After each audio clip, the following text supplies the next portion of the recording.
Are we still being sponsored by anyone, Matt? Yeah, Spreely sponsors us. It's always cool to mention PFC. It's always cool to mention the Dumb Show. The usual suspect. There's a couple of other sponsors that I've just kind of turned away from, but that's mainly the usual MO. Oh, and then Combat Flip Flops is always good to mention too. Okay, got it.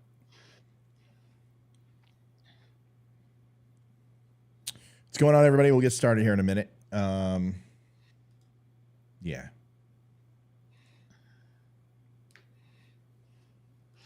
I might go ahead and throw out a couple of punchlines for them, if that's all right. That's totally fine. That's fine. We'll do that after commercial break. Commercial break in progress. Yes. Do I need to Hey, Matt, congratulations on your success, brother. And I really appreciate you giving, both sides, and just free speech, the opportunity to have a platform, dude. Got it.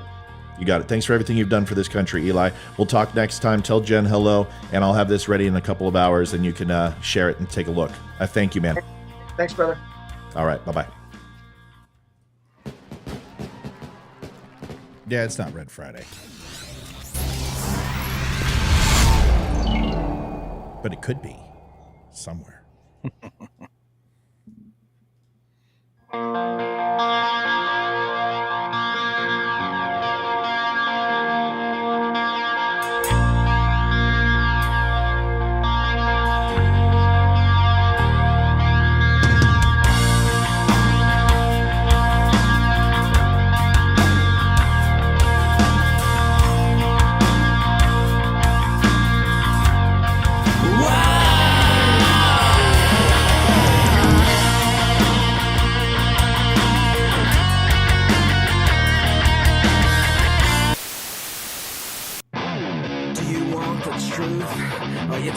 So confused, you feel like you're more fucked up than the lies on the evening news.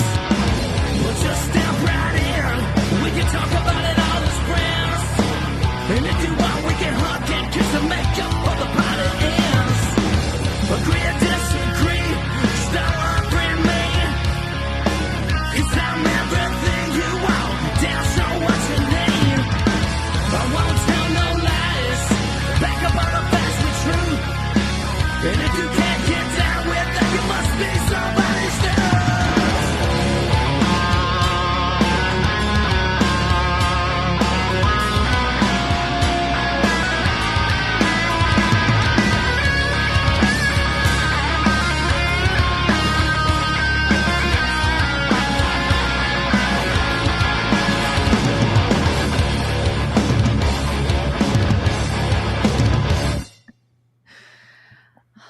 Adjusting transmitter output. This is the Don't Unfriend Me Show with your hosts, Matt, Leroy, Amy, Olivia, and Mike. Geopolitics, military analysis, and election coverage. Coming to you live on the Spreely.tv network and all major social media channels at The DUM Show. Honest, direct, unfiltered. Monday, Wednesday, and Friday at 8 p.m. Eastern. We can agree. We can disagree. Just don't unfriend me. What's going on, Don't Unfriend Me Nation? Amy and Leroy are in the house. Welcome back, you two. It's good to have you both here. It's been a while since before Christmas. Yeah. Boom. So happy. Yeah. I love Leroy. I love your shirt, by the way. Oh, thank you. More cowbell. It's great to be back, by the way. More cowbell. More cowbell. So one thing I've noticed is that with having Mike here in the house is with the other app, it wants to cut off Amy and Leroy when they talk. So I'm going to do my best not to roll over them tonight. And we'll use the old fingered salute whenever we want to talk by raising the number 1. Oh, sorry. Wrong digit. Thank you, Leroy. Like that? Yes. Like if you want something, just throw it up there. If you're is that friendly or you're yes, Goose. We know the finger. Before we get started, want to say that there are 2 Navy SEAL team guys undisclosed as far as which team or whatever. It's not important. If you know anything about the teams, you pretty familiar which teams would be in that area. And it doesn't matter if you know the community, there's a good chance you probably know of or been impacted by somebody who knew these guys. Certainly not counting them out. They were doing an operation off the coast of Somalia, usually in a time and place that would be indicative of the darkness of night. One of the team guys went into the water, hit a extremely powerful, and anyone who's been off the Cape or anyone who's been off the coast of Africa and done any diving or any type of insertion knows that there are incredible riptides and currents going through that area. His swim buddy saw him go in and saw that he was lost, in the sense that he was pulled away from the insertion platform, and went in after him like a swim buddy would. I mean, there's just no second thought with these guys. And honestly, increase the survival probability of both of them exponentially by 2 going in the water. It allows just variant degrees of survivability in an aquatic situation, in a survivable situation. A lot of people are saying they're gone. You don't understand, team guys. These guys can tread water for an indefinite period of time. They are incredibly resilient. They understand to ditch their kits, knowing that they'll weight them down, and that's probably what they did, is ditch their kits immediately. And as long as they didn't lose control of each other, would immediately go into a survival situation as far as independently treading water or together. So we don't know what happened. What I do know is that there are hundreds of drones in that area, and they are all looking out. And they're, if as long as the riptide wasn't going out to sea, there's a chance they'll find them. But either way, we should put our hands together, hearts together, all of that, and wish 2 members of the community the best of luck. And as always, with the upcoming stuff that's going to be going on over the next decade or 2, which it's going to even get worse in that area. I told you that area was always going to be a hotbed, and it's going to be even worse in the next 10 to 20. You can expect more of the same. So anyway, just Godspeed to both of them, and I hope they find them safe. We'll probably hear something soon in regards to this. Leroy, your thoughts on it? I was just going to say that area is actually where I hurt my back. So it wasn't that long ago that I was over there. I will say this, that and anybody who's ever gone through Navy boot camp will know this. One of the things that they teach you, if you do find yourself overboard, is they'll teach people how to like shimmy their pants off in the water, right? Tie the legs into a knot, and then you take the waist and you slam it into the water so that all of that air gets caught in the pant legs, right? Then they kind of twist that off and then put the whole thing around their head, and it's basically like it's a flotation device. So just because these guys may have been knocked overboard or found in the water, unexpectedly, again, first of all, they're team guys, and 2, they're not. I'm sure they went in with pants, so I would not count these guys out. It's funny because when you were talking, I was literally doing this universal sign language, mimicking your hand movements, identical, because I went through the same training. And then you forgot one thing though, is over about a period of 30 minutes after those things are permeated with salt water, they tend to go ahead and become naturally breathable, where the air and the acidity of the salt go ahead and make the genes expand and contract. And when that happens, they tend to lose a little bit of their buoyancy. So all you do is lay it down. And once you have that air in there, you splash water in it, then grab and pull it again right underneath your arms, and you've got a flotilla device. So, and we can do that with Dunger. We can do that with our shirt. They would teach us to take the top button, unbutton your shirt, and make sure your cuffs are buttoned, blow into your shirt, and then take it off and button it, and you will literally have a balloon. These shirts are made for that. So Navy gear can be turned into flotation devices indefinitely. Like, as long as you're not falling asleep on that water, you're going to stay afloat. So we'll see what happens. I will say, I did grow up on an island. So during elementary school, it was part of our curriculum where we had to learn that same stuff. We had like a full week of like survival training in a pool. So It's funny. It's amazing. Like, it's incredible. So, I mean, even tricks on holding your breath and how to slow your heart rate down. I mean, these guys are designed to survive in the water for indefinite periods of time. And let's face it, that water is hypothermia is not going to really be a problem. So No, actually, it's a really nice area to swim. it's beautiful. I mean, it's got some of the bluest water and it's got some of the whitest sand in some spots, and it's gorgeous, that entire area. And if you've ever done any free diving there, it's beautiful. I mean, some of the best diving in the world. But once again, you get caught one of those rips. I don't care how good of a swimmer you are, you're not getting out of it. You get caught in that. Yeah. So it goes back down to this. It goes back down to preparedness. How was this uncovered? It would seem like an accident, because you have to understand, before these guys even set foot, it would be like a pilot not knowing what turbulence is, what storms are on the horizon, what barometric pressure is going to be like. Don't assume that any team guy is going to go in the water without knowing exactly what the current looks like, what the rips look like, if there's any whirlpools in the area. I mean, they're going to know all these things. So like Leroy immediately assumed that it was an accident. That's an assumption. Leroy's not telling you anything that he knows, because that would be stupid. He's assuming honestly that. don't know. So He's assuming that. Even if it's not, I'm just covering your ass.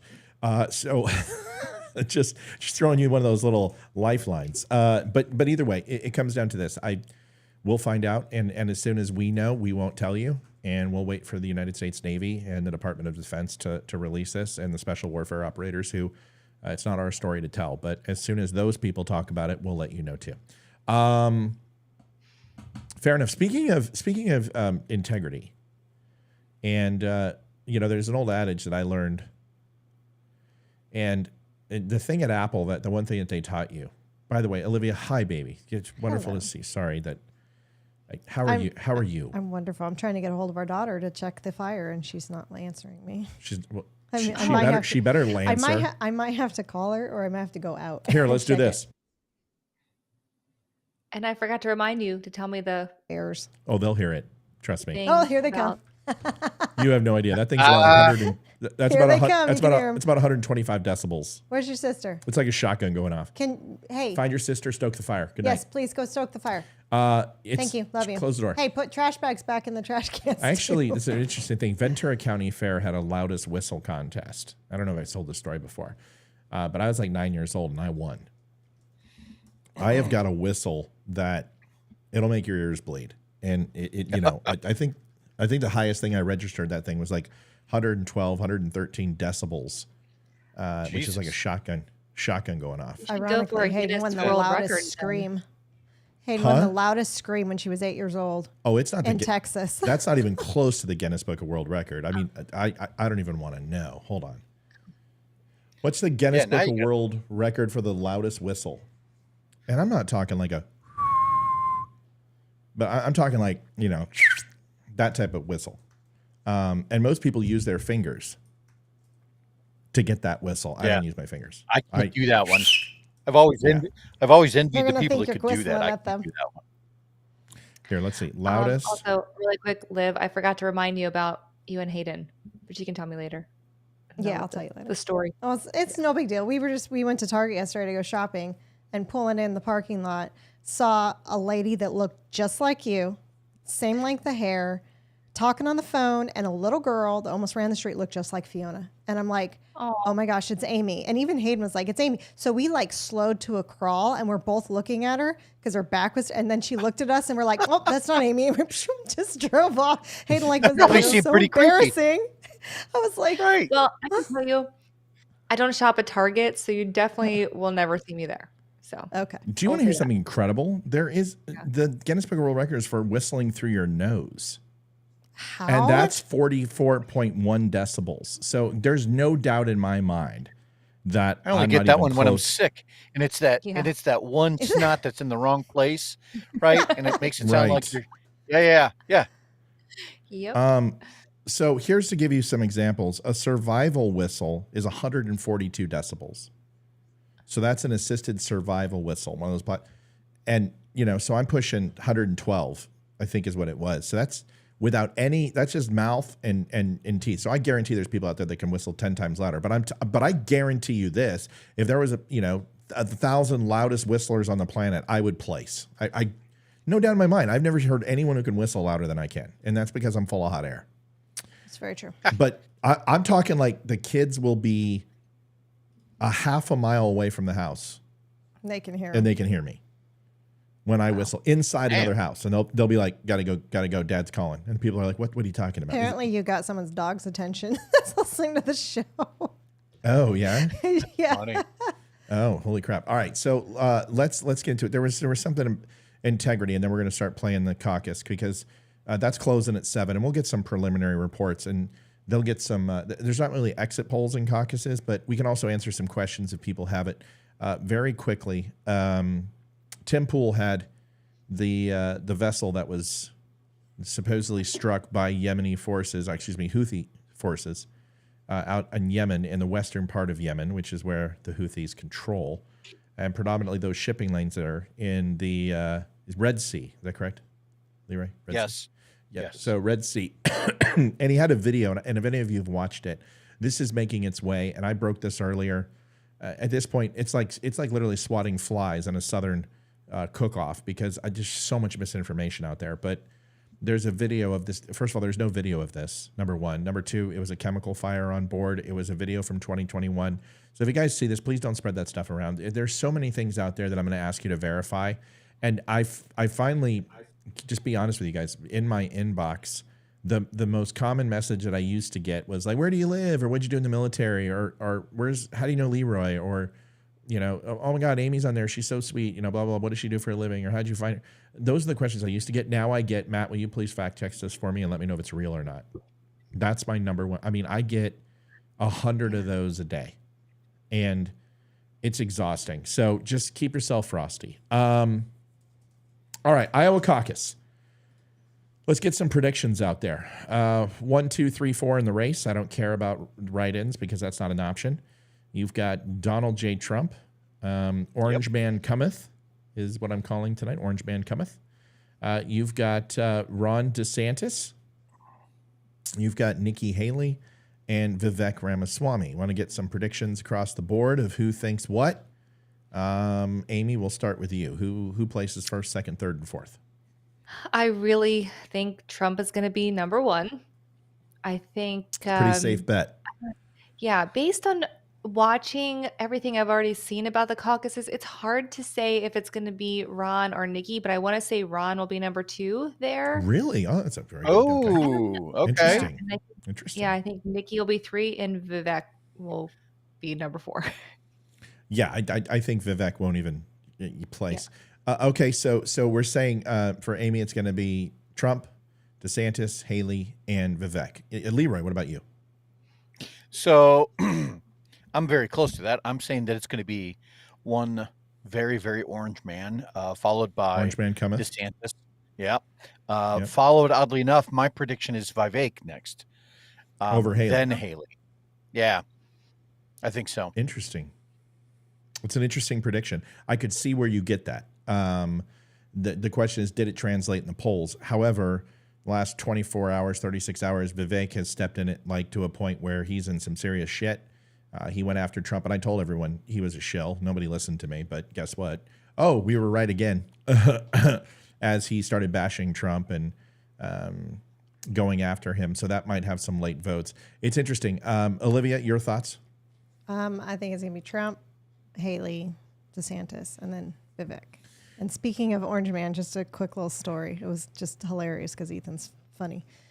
We were talking today. I don't know how we got the conversation started, but I told him, I was like, when you were a baby, your skin started to turn orange because I was feeding you too many carrots and sweet potatoes. And he looks at me and goes, like Donald Trump, orange? And I'm like, oh my gosh. Oh. It's like, he's so your kid. Jeez. It's like, yeah. Anyway, yeah, see, here's the thing.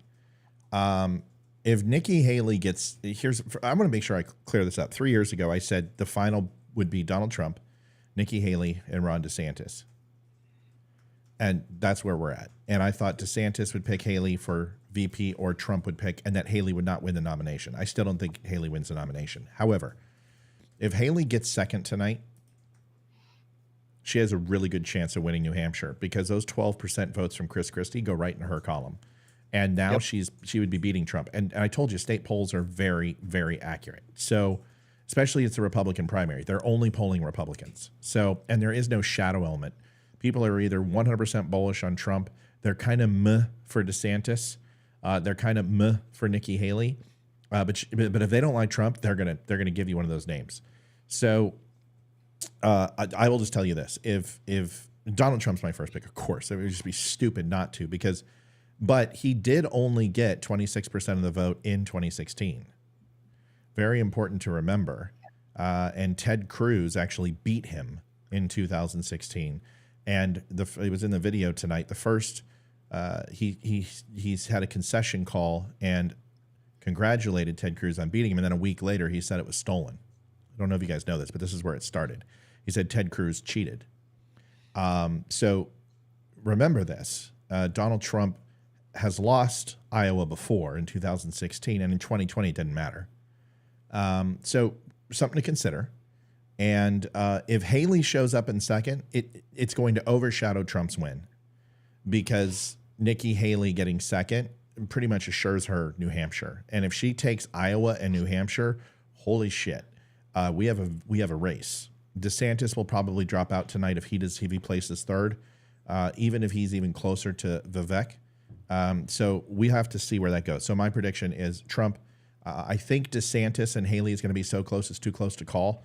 But I'm going to give her the edge just because I want to see it play out in New Hampshire and I want a great primary.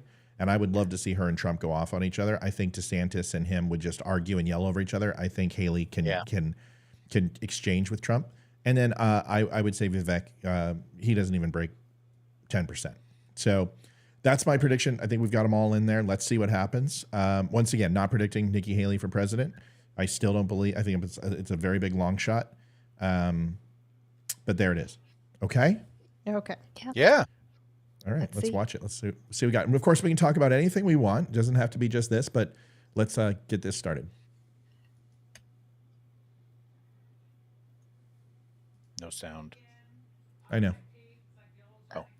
It takes a second to switch it over. And how has the turnout been? It takes commitment to get here. Even the parking here at Herbert Hoover Elementary School is a distance, and it's slippery, and you got to walk slow. So everyone showing up here is committed. It's interesting. Elaine says they're already starting.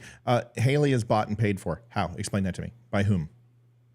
Tell me who exactly bought and paid for her. I've seen her FEC filings, and I've seen her election filings, and I would like to know who you believe she has bought. Who has exceeded the campaign contributions from an illegal standpoint? And if nobody has, then please tell me specifically which campaign contributions she's bought and paid for. And second, if she's bought and paid for, why is Donald Trump vetting her for vice president? Can you tell me that? These are questions that inquiring minds would like to know. Thank you. I appreciate it. Yeah. 25 minutes so far. The line's still going on. What's that? I think Vivek said that in one of the debates. So it might be where she's that's what they all say. It's listen, just, Vivek, Donald Trump went after Vivek. Like a common, isn't it like a common debate tactic though, is to basically paint yourself as the outsider? Hey, I'm here to disrupt the system. I'm here to drain the swamp. I mean, that's a tactic that every one of them have used. Oh, these people, they've all been doing this for years, and they're bought and paid for by, X number of companies and or sponsors. Right. That's the most common tactic that you see in those debates. Yeah. So Elaine says big tech and Democrats. That's not mentioned. Big tech. Please tell me specifically which big tech companies you're talking about have donated money to Haley's campaign, and tell me which Democrats specifically have donated. Are you referring to who? Soros? Are you referring to BlackRock? Are you referring to U.S. Capitol? Which Democrats are you talking about? Because I don't know what you're talking about. So here's the problem. You can say that, but unless you have actual evidence of that, you're just giving your emotional opinion. And that's fine. There's nothing wrong with emotional opinion, but it just doesn't hold a lot of water around here. So please tell me specifically who has bought any candidate. Donald Trump, Nikki Haley, Vivek. I'll tell you who bought Vivek. That's easy. I can tell you right now.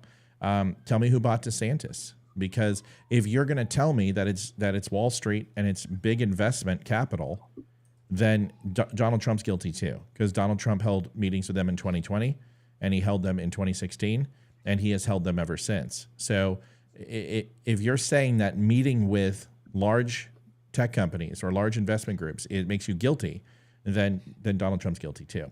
You're running a national campaign. I don't care who it is. You take money from everybody. But if your thoughts are that every campaign contribution simply makes that you're bought and paid for, then everyone's bought and paid for, because everyone takes campaign contributions. It's a silly argument. It's just absolutely silly. Show an ID. You can also register if you want. When you get here, you get a ballot. You'll love this, Laura. This is the ballot right here.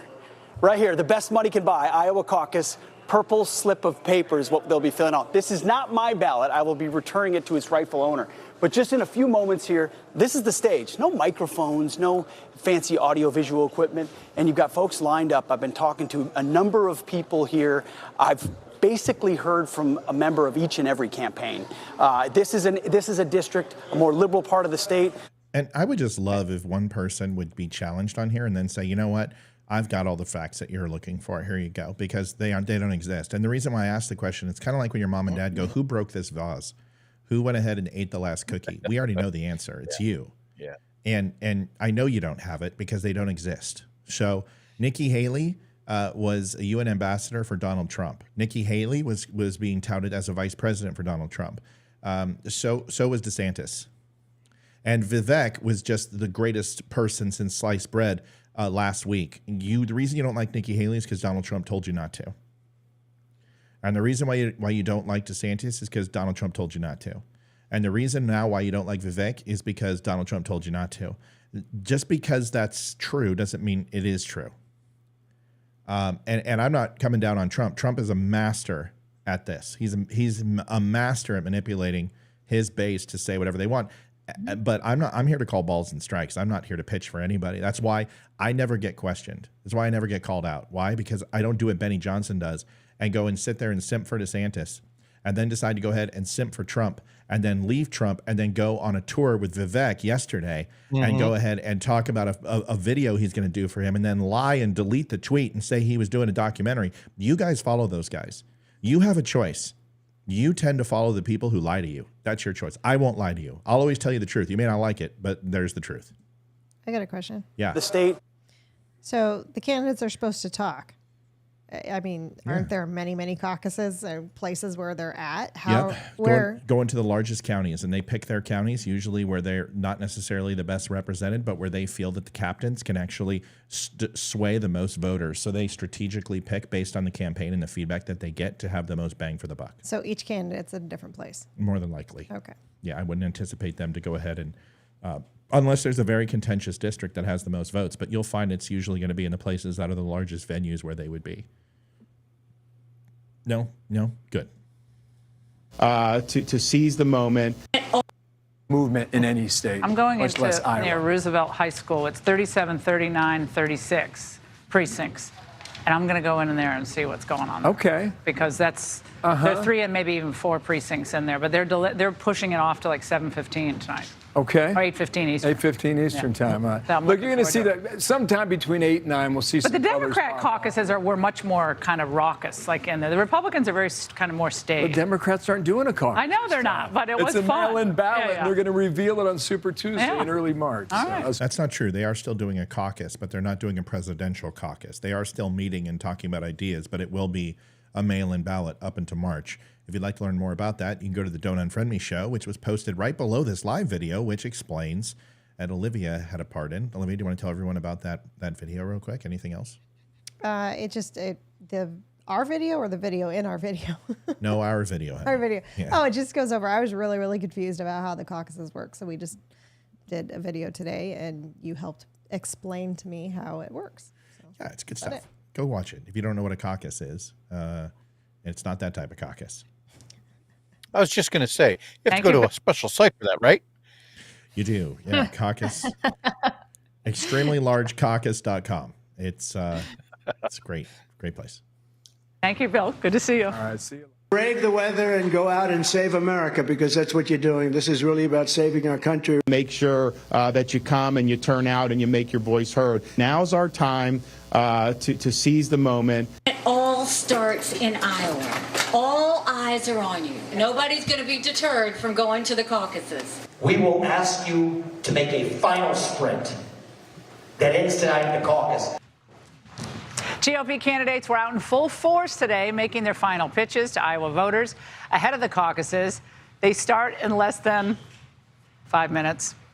Did any of it work? Well, joining me now, Dan Lineman. He's Dan and Cindy, great to see both. Okay, that Donald Trump is performing incredibly well. So sit back and watch, because of course. 9 counties will hear from Rep. Of course, Jesse. Like, can you expect Jesse to say anything else live?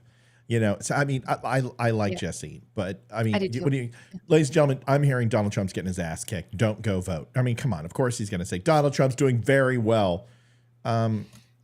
Jesse Waters is a lot of things. If you don't like Trump, you don't like Waters. If you like Trump, you love Waters. But he's not necessarily the quintessential Gambini when it comes to,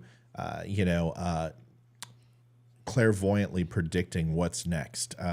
He does very well at seeing where the puck's going to be from, I think, from a down perspective, citizen perspective. But when it comes to Donald Trump, I just think there's a little bit of bias, but maybe it's just me. We'll see. Yeah. 9 counties will hear from representatives of each campaign. Once each representative is heard, you write your preferred candidate's name on a piece of paper, put it in a basket, and then the whole basket's counted in front of everybody. This is about as basic as it gets, and that's a good thing. No machines, no harvesting, no drop boxes, and those results will come trickling in at any second. And we'll know the winner, Vivek Ramaswamy, just a couple million. And after all of that cash, as we stand right now, Donald Trump is walking into tonight with a commanding 30 to 40-point lead. Yeah, from an RCP poll. I mean, folks, that's not really the same. Yeah. You gotta understand. I mean, talking about cherry picking, that's like going and looking at a revenue forecast model from Sears by getting the Montgomery Ward's Real Clear Politics poll. It's just not necessarily going to get you what you want. Does anyone want to comment on this? Okay. No, you're spot on. A lot. Yeah. I mean, there's how many different polling companies out there, and this one just happens to be the one that Fox uses. I mean, come on. Yeah, there's about 12 polling places that are nationally considered to be reputable, but it is what it is. All right, let's catch up. Just to make a prediction for tonight. He told me, quote, "We're going to have a great night." I said, "Well, what is a great night?" He looked at me and said, "You'll know it when you see it," with a big smile on his face. And he's speaking right now in Dubuque as I'm speaking to you, Jesse. I'll send it back to you. That's what Olivia says to me after we have sex. You'll know it when you see it. I'm like, wait, what? You sure? I thought I was better than this. Oh, man. To you, Jesse. We'll send it back to you. All right, Bill, thanks so much. As we just heard, he's in Dubuque, Iowa. Let's listen in. When people are firing arrows at you, when the wind's in your face, are you going to be there? Are you going to dig in? Are you going to fight for the people you represent? I've already shown that I do that. During COVID, I had to make the decision that we were not going to let Florida descend into some type of Faucian dystopia.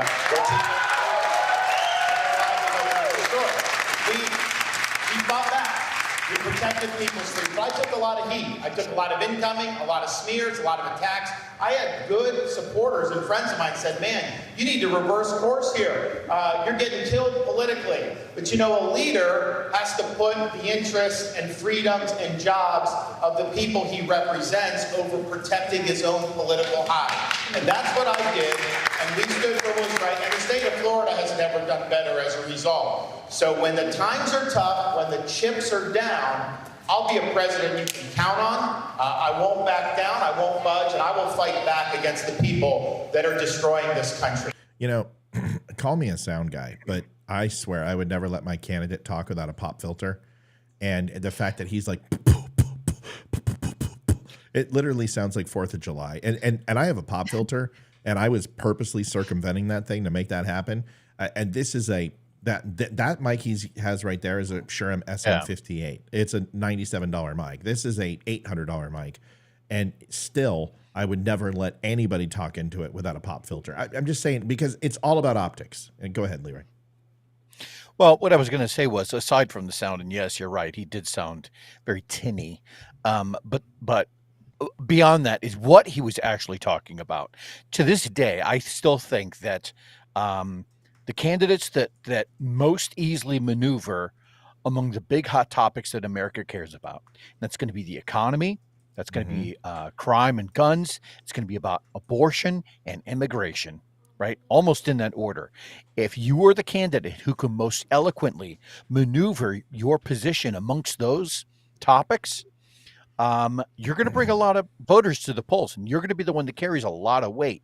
So I think what these guys actually need to do is, rather than kind of steer into each other and a bunch of name callings and the mudslinging, I really hate that.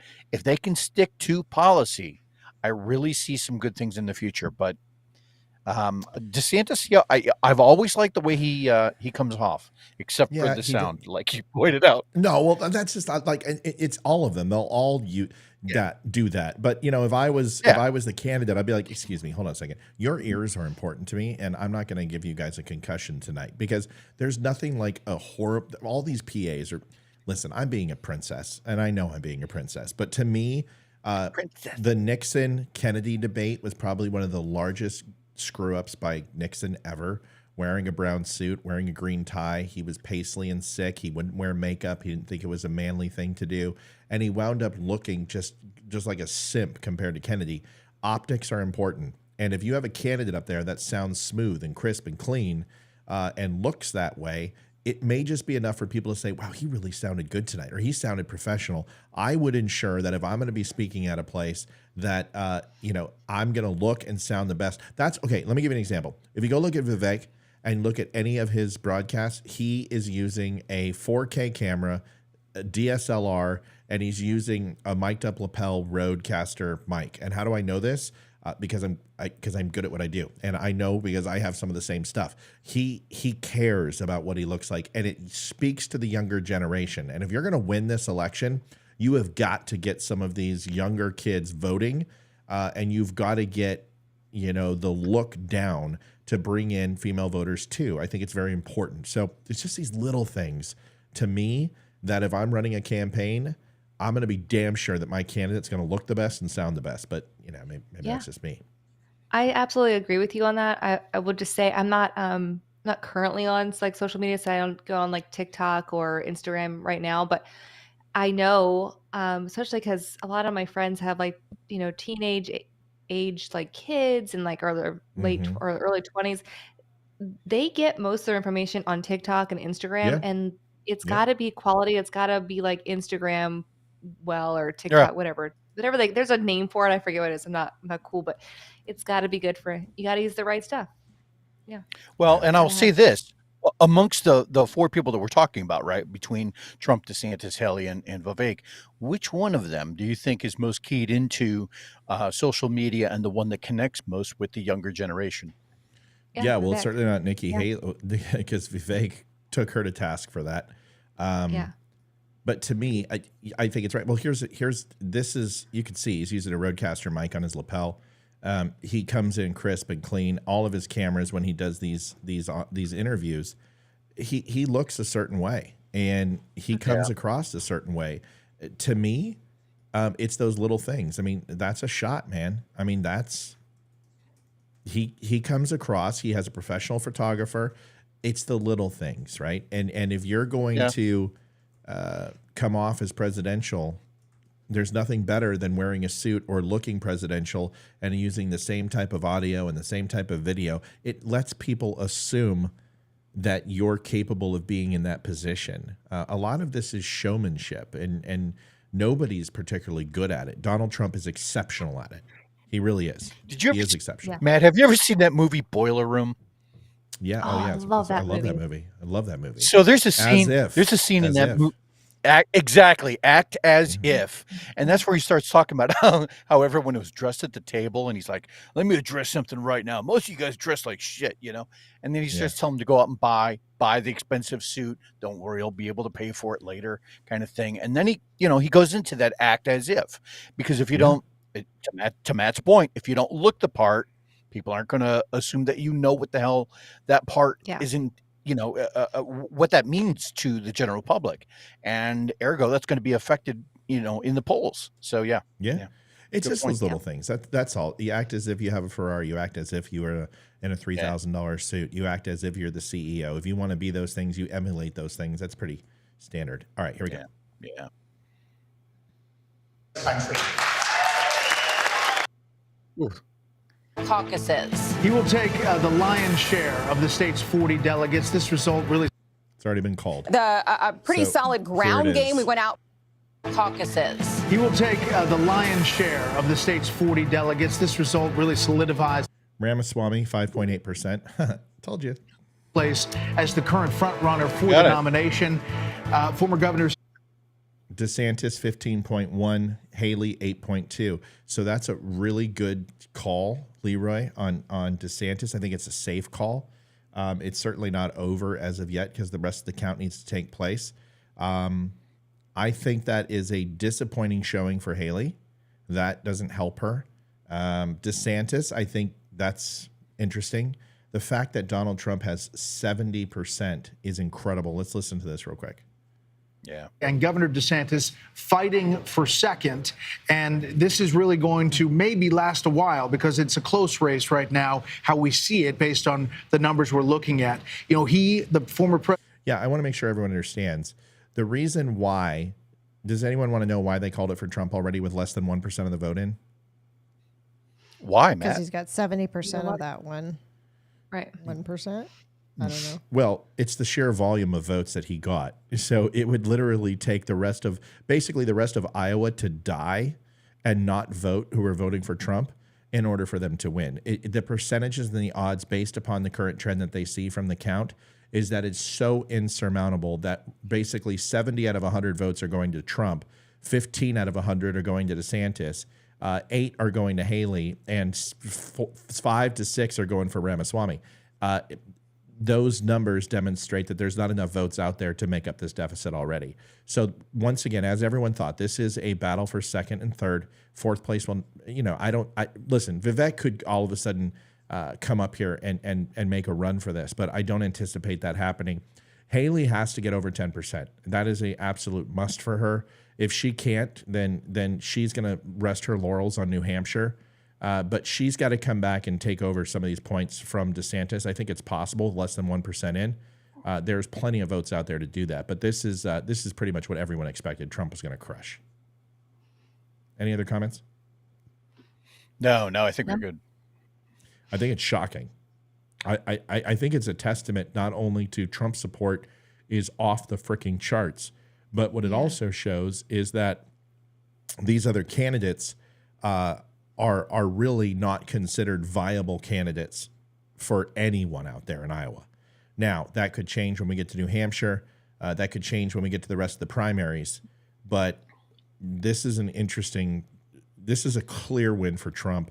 This is a huge propel into the RNC selection process, and it's just a headwind into Super Tuesday that really is incredible. I mean, considering all he's been through, the 91 indictment bullshit and all this crap, for him to be 70%, and we're not even in yet. This isn't even close to done. I will say this. Matt has brought this up several times in the past. Trump is the most investigated man on the planet at this point. Yeah. I've made it be known. I don't even like the guy personally, but you don't actually have to like somebody in order to advocate for their policies. And that's where I think America gets hung up a lot of times. His first go around, he was seen as the outsider. He was seen as someone who had never been a career politician before, and people picked up on that. So when someone like that comes in and makes the promise of, I'm going to drain the swamp and all this kind of crap, I think that carried a lot of weight. But again, this is one of those, that's only a card you get to play once. You can only be the outsider once. And now that he's already been the president, I don't know, man. The numbers themselves from this exit poll don't shock me at all. But it'll be interesting to see how a little bit. It shocks me a little Does bit. it? It should shock. It should shock everybody a little bit. This is saying Ted Cruz is 20% more or 15% more popular than Ron DeSantis. That is hard for me to buy. Go ahead, Yeah. Amy. I was just going to kind of add point. to what Leroy was saying. And, I think the majority of the country who identify as like conservative or Republicans, I think most of us don't really care for Trump's antics. I think a lot of Right. people, no matter what side you fall on, Democrat, Republican, or somewhere in the middle, I think most people can say, yes, our country was better when he was president on a lot of things. There are a lot of people who disagree with that statement, but I'm talking about the regular thinking people, not the far side of either one. And so I think this is just a testament to, it's kind of how I feel. Like, I don't necessarily think he's the right person right now for the presidency. I did vote for him twice before. I've said it a million times. I voted for him both times. I think he's just going to cause too much problem, like too many problems. But I think he's going to be a great president. I think I'm kind of hopeful that he wins at this point, but I want our world to go back to what it used to be. So I think a lot of people feel that way. Like, he's not great personally, but we're voting for him. This makes the Democrats shit the bed right now. They are terrified. Yeah. This is not feeling good. Like, they're like, oh my God. Like, Trump didn't even go to Iowa. He went like 7 times. DeSantis went to 99 different counties. 99 times. 200 times. I don't remember him being sick 99 times. That's right. Well, 9 times. So here's the thought, is that, like, this is less than 1%. This is a small sample size for 2 through 4. Vivek might actually come back and take third and knock Nikki Haley all the way down. This is the issue, is that, and I'm just going to be transparent here. I don't want anyone to take offense here, because I'm not trying to make this about race, but a split tail is going to poll differently in different districts, and so is a Hindu. So you just need to understand, this is Iowa. So some districts are going to be like, fuck that, I ain't voting for that brown mother. And some people are saying, I ain't going to vote for that split tail, lesbian. So that's just the way that it is in this area, and you just need to embrace it. So we might see these early polls might just be a little bit different than what actually shows up. So let's embrace it. Let's look at it real quick. Liv, did you have any comments on this? Is this shocking to you, or do you feel pretty good with what we're saying? No, I'm not shocked that he's Liv, you've been kind of got a quiet huge tonight. Commanding lead. Oh, I'm always quiet when you guys are on. Wow, Oh, that makes me feel That's bad. true. Yeah, No, that it's- was a backhanded compliment. No, it wasn't backhanded. I'm watching the chat, and I'm conversing in chat mainly. Yeah, listen, and some people are like, I don't know why some people are like, seem to be a little defensive. Mel seems a little defensive tonight. Ron DeSantis did absolutely the same level of work that Vivek did, and I think they both did an incredible job. I'm not here to say that Vivek has not impressed me, but I told you he was going to buckle on Trump. I told you if he stood a chance in here, he has to, is exactly what he did. And he, for somebody who says that he's so smart and playing 4D chess, no, Donald Trump plays 4D chess. There isn't another politician that I've ever seen who can play 4D chess like Trump can. I think what some people are saying, oh, well, Haley's not doing well in South Carolina. She hasn't done in South Carolina at all. It's a Trump country. And just because she used to be governor, it doesn't necessarily mean, you have to understand, stop considering this a 4-person race. This is a 2-person race. This is DeSantis and Haley. And what you should look at is the DeSantis and Haley number, which is very, very close, and ignore Donald Trump, because he is going to take every single state. The only one that's even in question is New Hampshire. And the reason why is because of independent and Democrats can vote for anyone they want, and they don't have to be a registered Republican. That is a very different primary, and that's in 2 weeks. And it could give her momentum.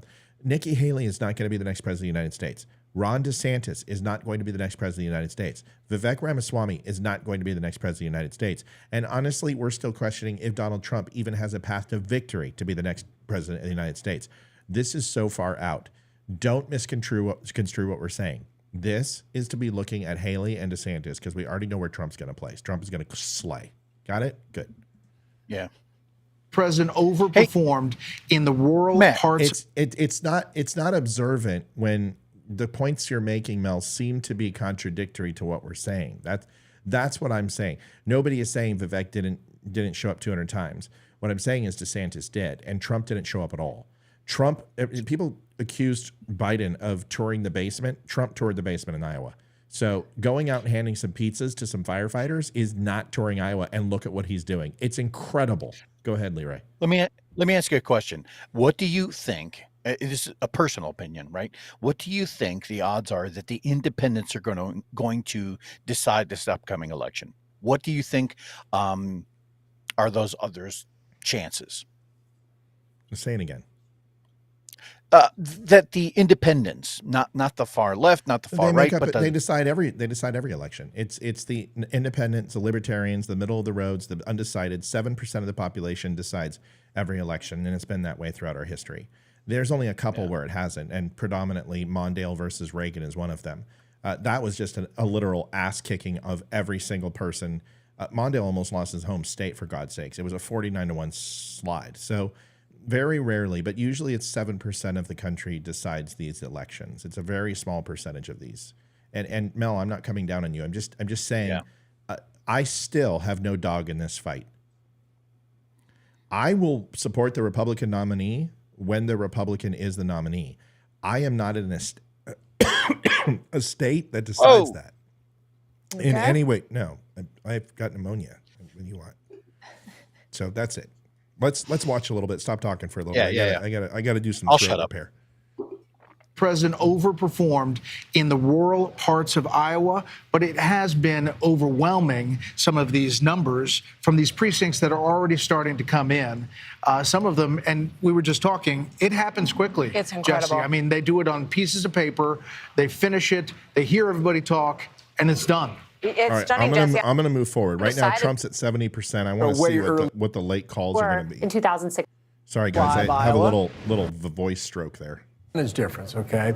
Obviously, at 54.4%, we are way early in the night, but we're just going to point that out throughout the evening and see what kind of handy tool that can provide for us. I'll just finish up here on the west side of the state here. This is Pottawatomie County, okay?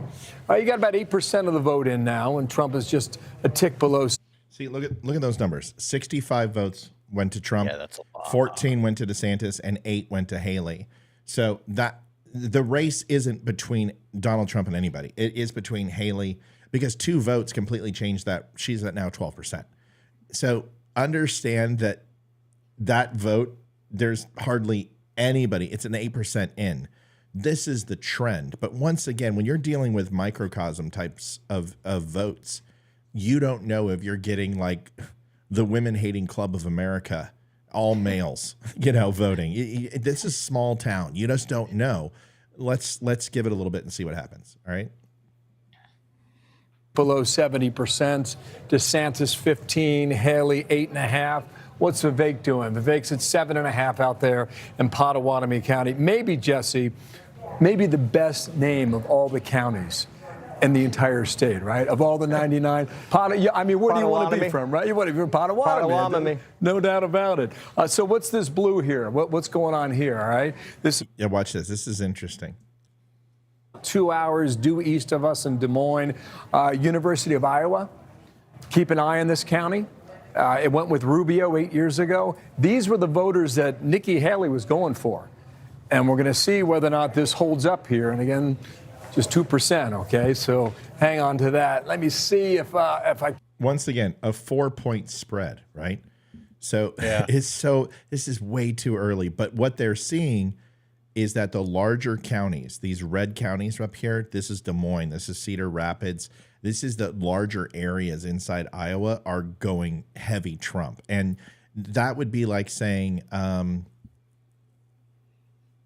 right, we got Los Angeles, we got New York City, we got Miami, but Carlsbad, New Mexico's coming in, folks, and we got to hold tight for Carlsbad. You're kind of like, Carlsbad has 16 people in it. So the big ones are pretty much have already went Trump, which means this is a race for second, third, and fourth. It's nice to see that Ramaswamy is doing well in different areas. It gives me hope that the electorate is fairly split, but it also shows me that a lot of the voters are never Trumpers. And that gives me hope that Trump has a stronger path to victory in the swing states, because the swing states are not, they are broken down into one of two things. I'm for Trump or I'm against Trump. So if he's creating this polarization in Iowa where the Never Trumpers can't decide who to go with, that means that all three of the other candidates will have very little opportunity to beat Trump, but also shows that people have kind of moved away from either hate or love, and some of them are flirting with, I don't like him, but I can vote for him because I'm sick that my food's too high. I'm sick that we're getting into wars. I'm sick about the border. That's a good sign from an electorate standpoint. I wish the polling size was a little bit stronger in this case. We'll get there. Would like to have seen a couple of hundred people or 1,000 contacted, but I get it. That being said, to your point, I think that a lot of people, he's so polarizing. People either love him or they hate him. That's it. So there weird. is no in between. I don't hear anybody go, I kind of like Trump. I've never heard that in my life. Right. I've heard, I kind of like Haley. I kind of like Ramaswamy. I kind of like DeSantis. I have never heard anyone say, I kind of like Trump. It's either you love him or you hate him. And I love him, but I get pissed off at him from time to time. I think everybody is on the same thing. They love his results, but get frustrated by what he says and does. And I think that's a fair assessment. All right, we're going to go into the thick of this. I want to use the last 20, 30 minutes to really kind of find out where the numbers are. That's something that the Trump campaign was looking for tonight. They were watching the clock on this one. They know that 8 years ago, in 2016, when the Iowa caucuses were called. Okay, so see, now it's coming back down to earth. Look at this. So Haley just jumped to 19.1%. DeSantis is at 16.9%. I told you guys, just hang tight. Trump dropped to 55.3%. So this is what we can expect for the rest of the night. But these numbers, I anticipate you'll see a pull away with DeSantis and Haley. And this is more indicative of the state polling that we saw. Haley around 20%, Trump coming in around 52 to 55. And then DeSantis is actually overperforming where they anticipated him to be in the national polls. National polls, he was sitting between 12 and 13. So that's only 3%, but that's a bigger sample size. The more it gets, the more this will narrow. That's the way this works, and it always works this way. Here we go. The Iowa caucuses were called for Ted Cruz. It was about 2 hours later in the evening. But as you just talked to Carl about, this all depends on what the final tally. But the extent of the inflation that predominated for so long under him, under Biden, has soured people's thinking about this economy, and it doesn't look like it's going to recover. So Trump, it looks like the guy that brought the goods home to them, and they haven't forgotten that. Life was much better for a great many millions of Americans, and that is reflected in the size of his win here tonight in Iowa. And illegal immigration still seems to be front and center. Very in big. Iowa is the top issue, Yes. even ahead of the economy. It's very big, and I think it's. I'm getting you guys poll numbers here, and I want to make sure you guys have this because you can't see it. So I will update these numbers. So Trump 54%. Maybe let me know if this helps everybody. Haley 18.5. Liv, can you keep me honest on these numbers throughout the night? Mm-hmm. Did I keep? Where should I go? Fox News? No, just watch the scroller on the show. Oh yeah, Fox News actually, because you can't see the scroller either. And maybe just let me know where Ramaswamy is at. Okay.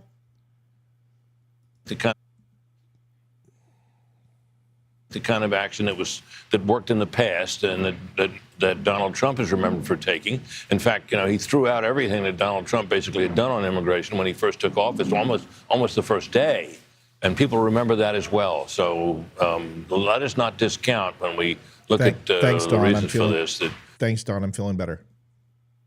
When we look at the reasons for this, that it's actually was Trump's record as president pre-COVID.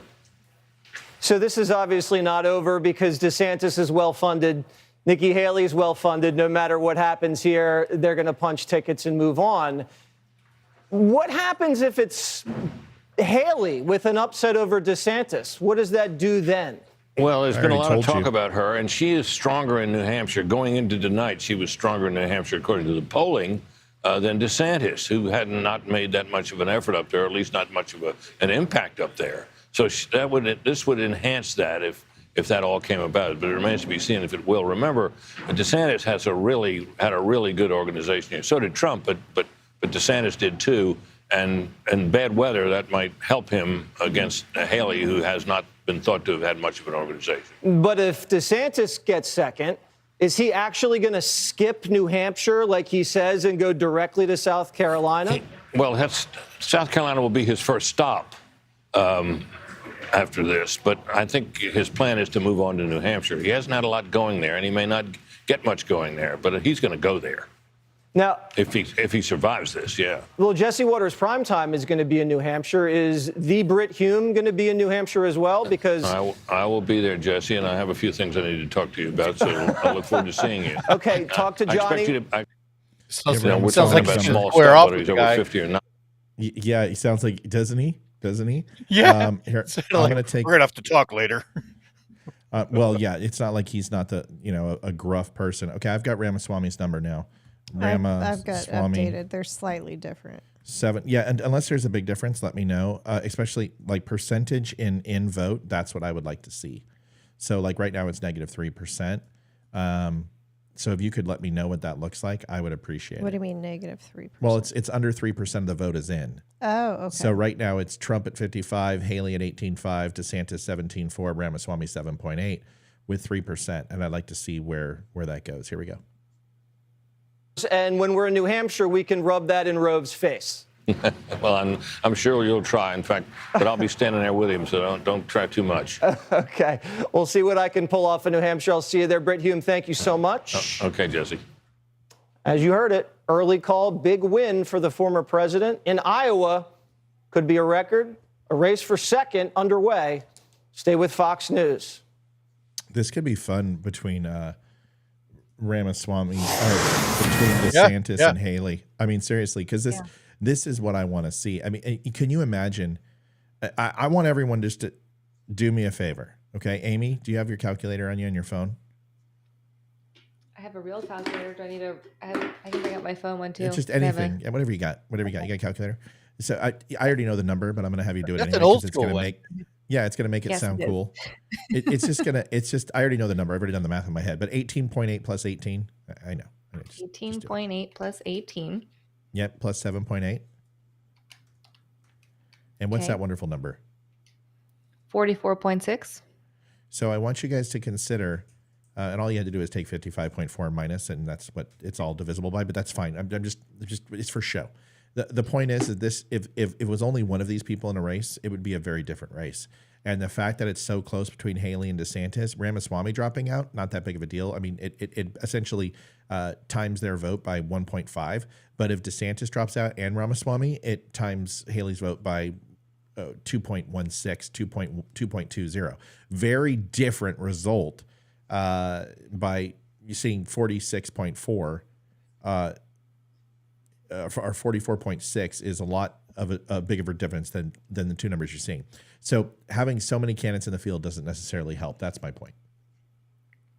Right. Anybody else have anything on that before Well, go ahead. Well, you've brought this up before that it's not it's not uncommon, right, for the opposing team, for the Democrats in this case, to go ahead and make contributions to either the campaigns of Nikki Haley or Vivek Ramaswamy or DeSantis, right, in order to kind of take some of those votes away from Trump, even though they think, that it could be a landslide. That's why they do that, is to try and, introduce a little bit of grease to the mix. Yeah. My prediction was that Ramaswamy would get, I think 9% of the vote is what I said. And that's pretty close to what I'm seeing right now. I expect him to tighten it up a little bit. But we will see either Haley or DeSantis pull away with about 20% of the vote in. So I think we can get to that before we pop smoke. So let's see what we can see. Yeah. We can.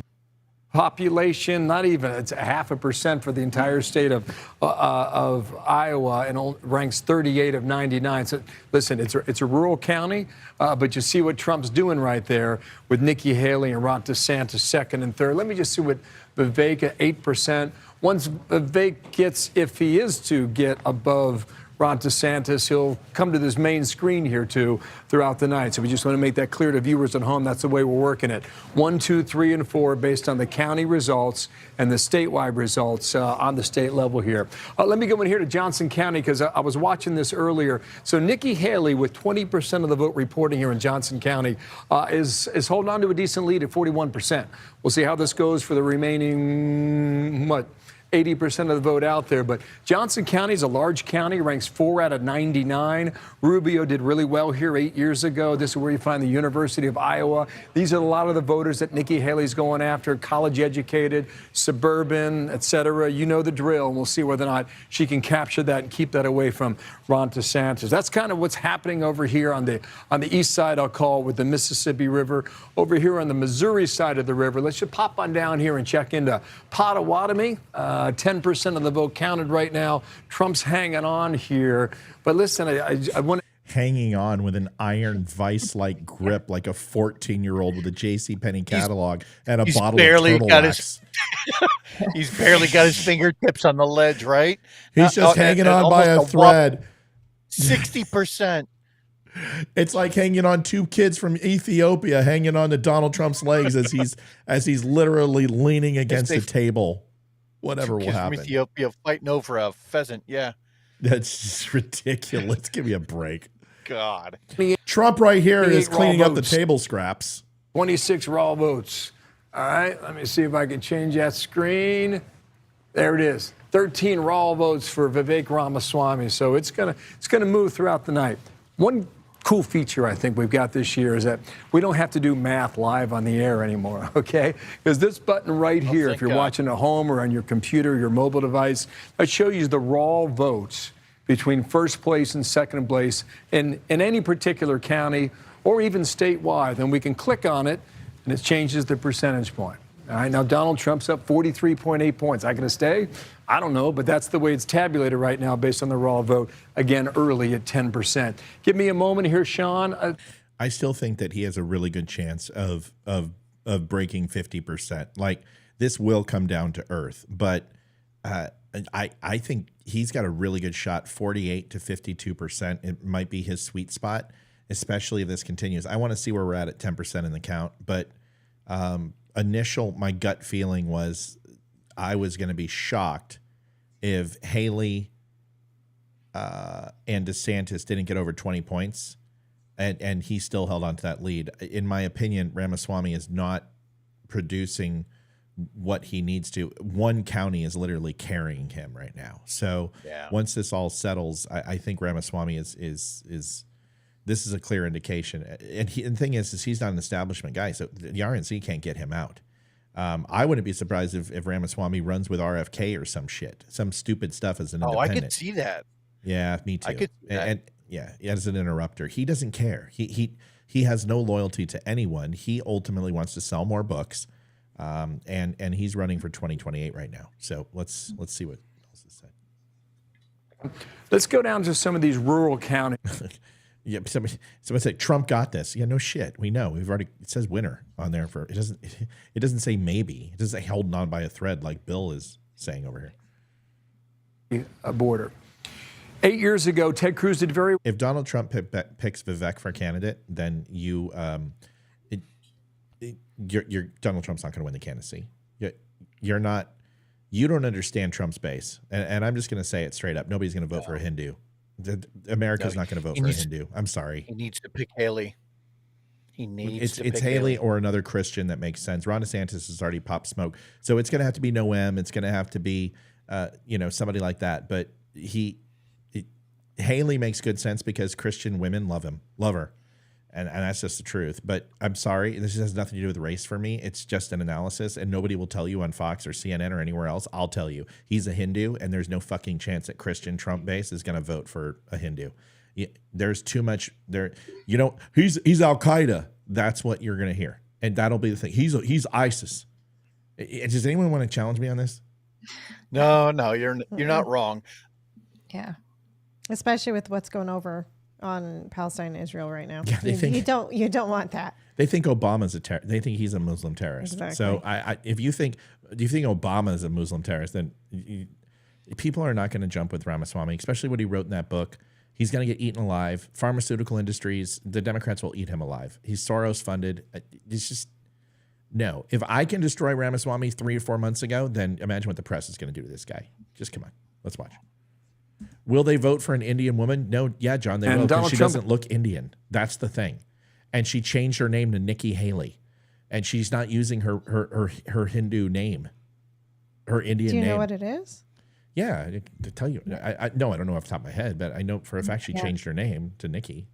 Yeah. So, and which is a very popular name in the Indian, in her particular group of, I don't remember her class inside India. I don't remember what the name is. I know it's, I can't say it, but I'll try to. Nimarata. Yes, it's Nimarata. That's right. And then Sikh is Ramaswamy, and which is more of the upper elite class that look down on the Nimarata. What's her real name? Did you find it? Yeah, Nimarata. Right? No. The class of it's not Nimarata. No. I mixed it up. God darn it! Nimarata Randhawa. That's her real name. Yeah. Give me her full name, please. Nimarata Nikki Randhawa Haley. Okay. So that's my fault. I apologize. What is it's Sheik, and what's the other one? The subclass in India. Look that up. Well, there's yeah, but she's from. I'm looking specifically for hers. Yeah. I can't remember the name. I don't know why I said Ramamata. I wasn't even listening. That's my own damn fault. Anyway, just someone fact check us on this, please. It doesn't matter. I did a show on this, and I've got too much in my brain, but being a Sikh and then her class of Indian, it's considered a subclass of people. There's obvious tension between the two of them. You've seen how they interact with each other. But are they open to voting for Nikki Haley? Yeah, because the polls say so. But Vivek has a lot holding him back. His national poll numbers are not good. He's sitting at like 4%.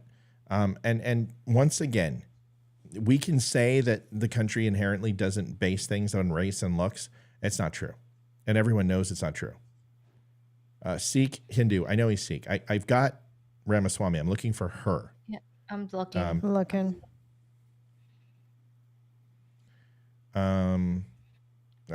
Mike says she was born to immigrant Sikh parents. They're from Amritsar,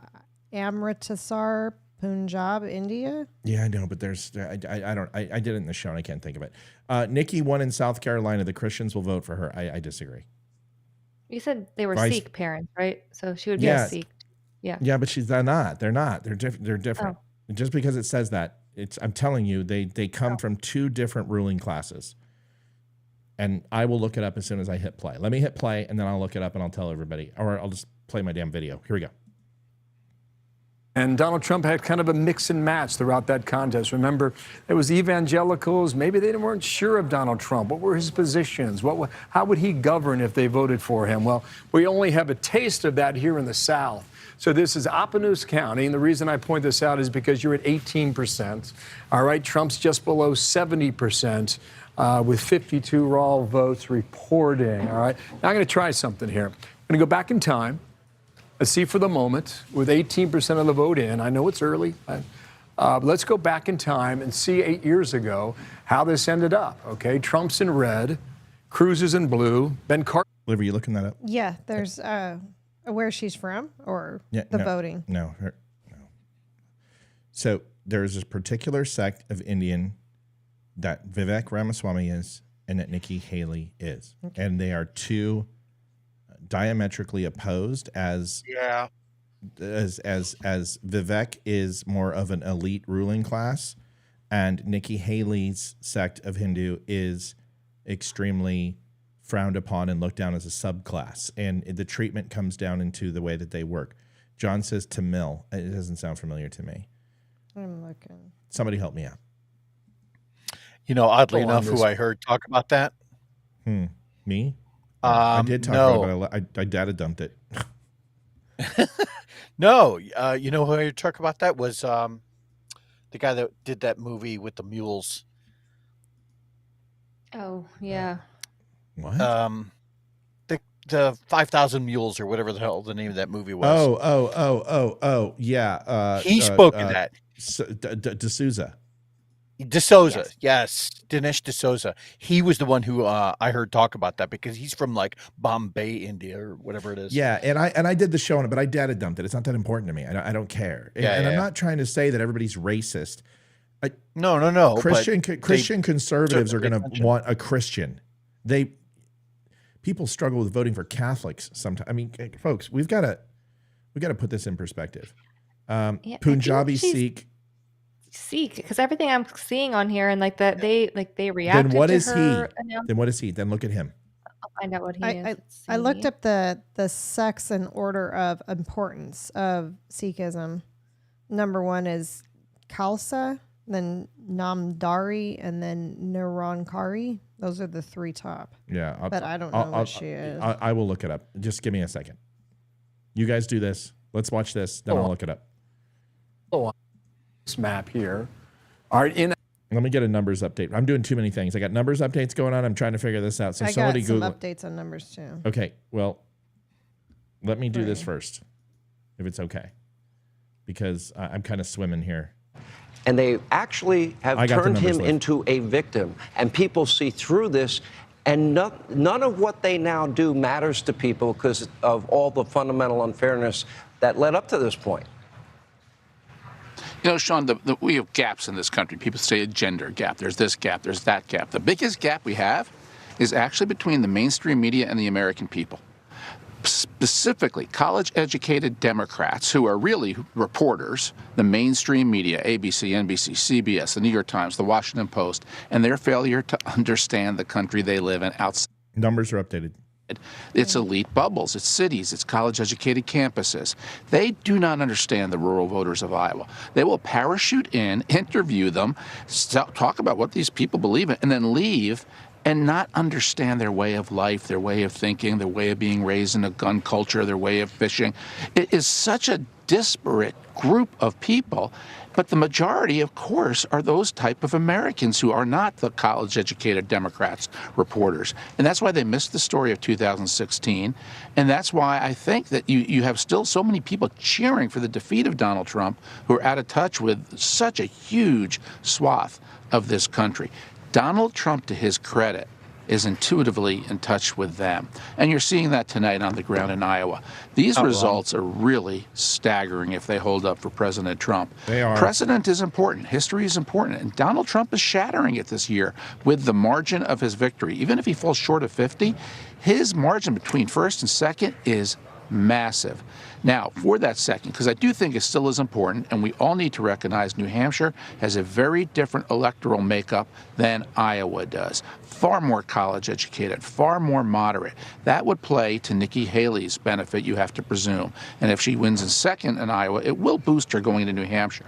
Haley's problem, though, based on the results tonight, is she's got to crack conservatives. She cannot win on the basis of liberal, moderate Republicans alone with some help from independents. She's got to do better among true blue conservatives.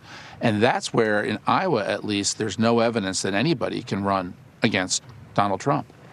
Oh, that's interesting. I've always felt that the fact New Hampshire allows independents to decide whether they prefer to vote in a Democratic primary or the Republican primary. Ari, great analysis. Thank you. Kellyanne, great to see you as always. Thank you for joining us on set. We appreciate it. And joining us now with more Fox News contributor Newt Gingrich. Mr. Speaker, you became part of a very big ad that the Trump campaign or somebody put together. I'm not sure if it was a super... Okay, so Tamil. Yeah, Tamil. Tamil speaking Brahmins from Kerala. Well, and what I Correct. Yeah. And I read even further too. He's technically a Tamil Brahmins or whatever. I'm probably butchering that, so sorry. Yeah, I don't think that's right. But Then there's, I don't know. Trust me. I don't. You're good. I don't try to even pretend I can do. I can't even. I'm terrible. I'm terrible with But names. then I guess this is what I'm reading, and I don't know, but this is someone from India talking about the caste system and where his family is from, and in particular, I guess where his family was from in this one town.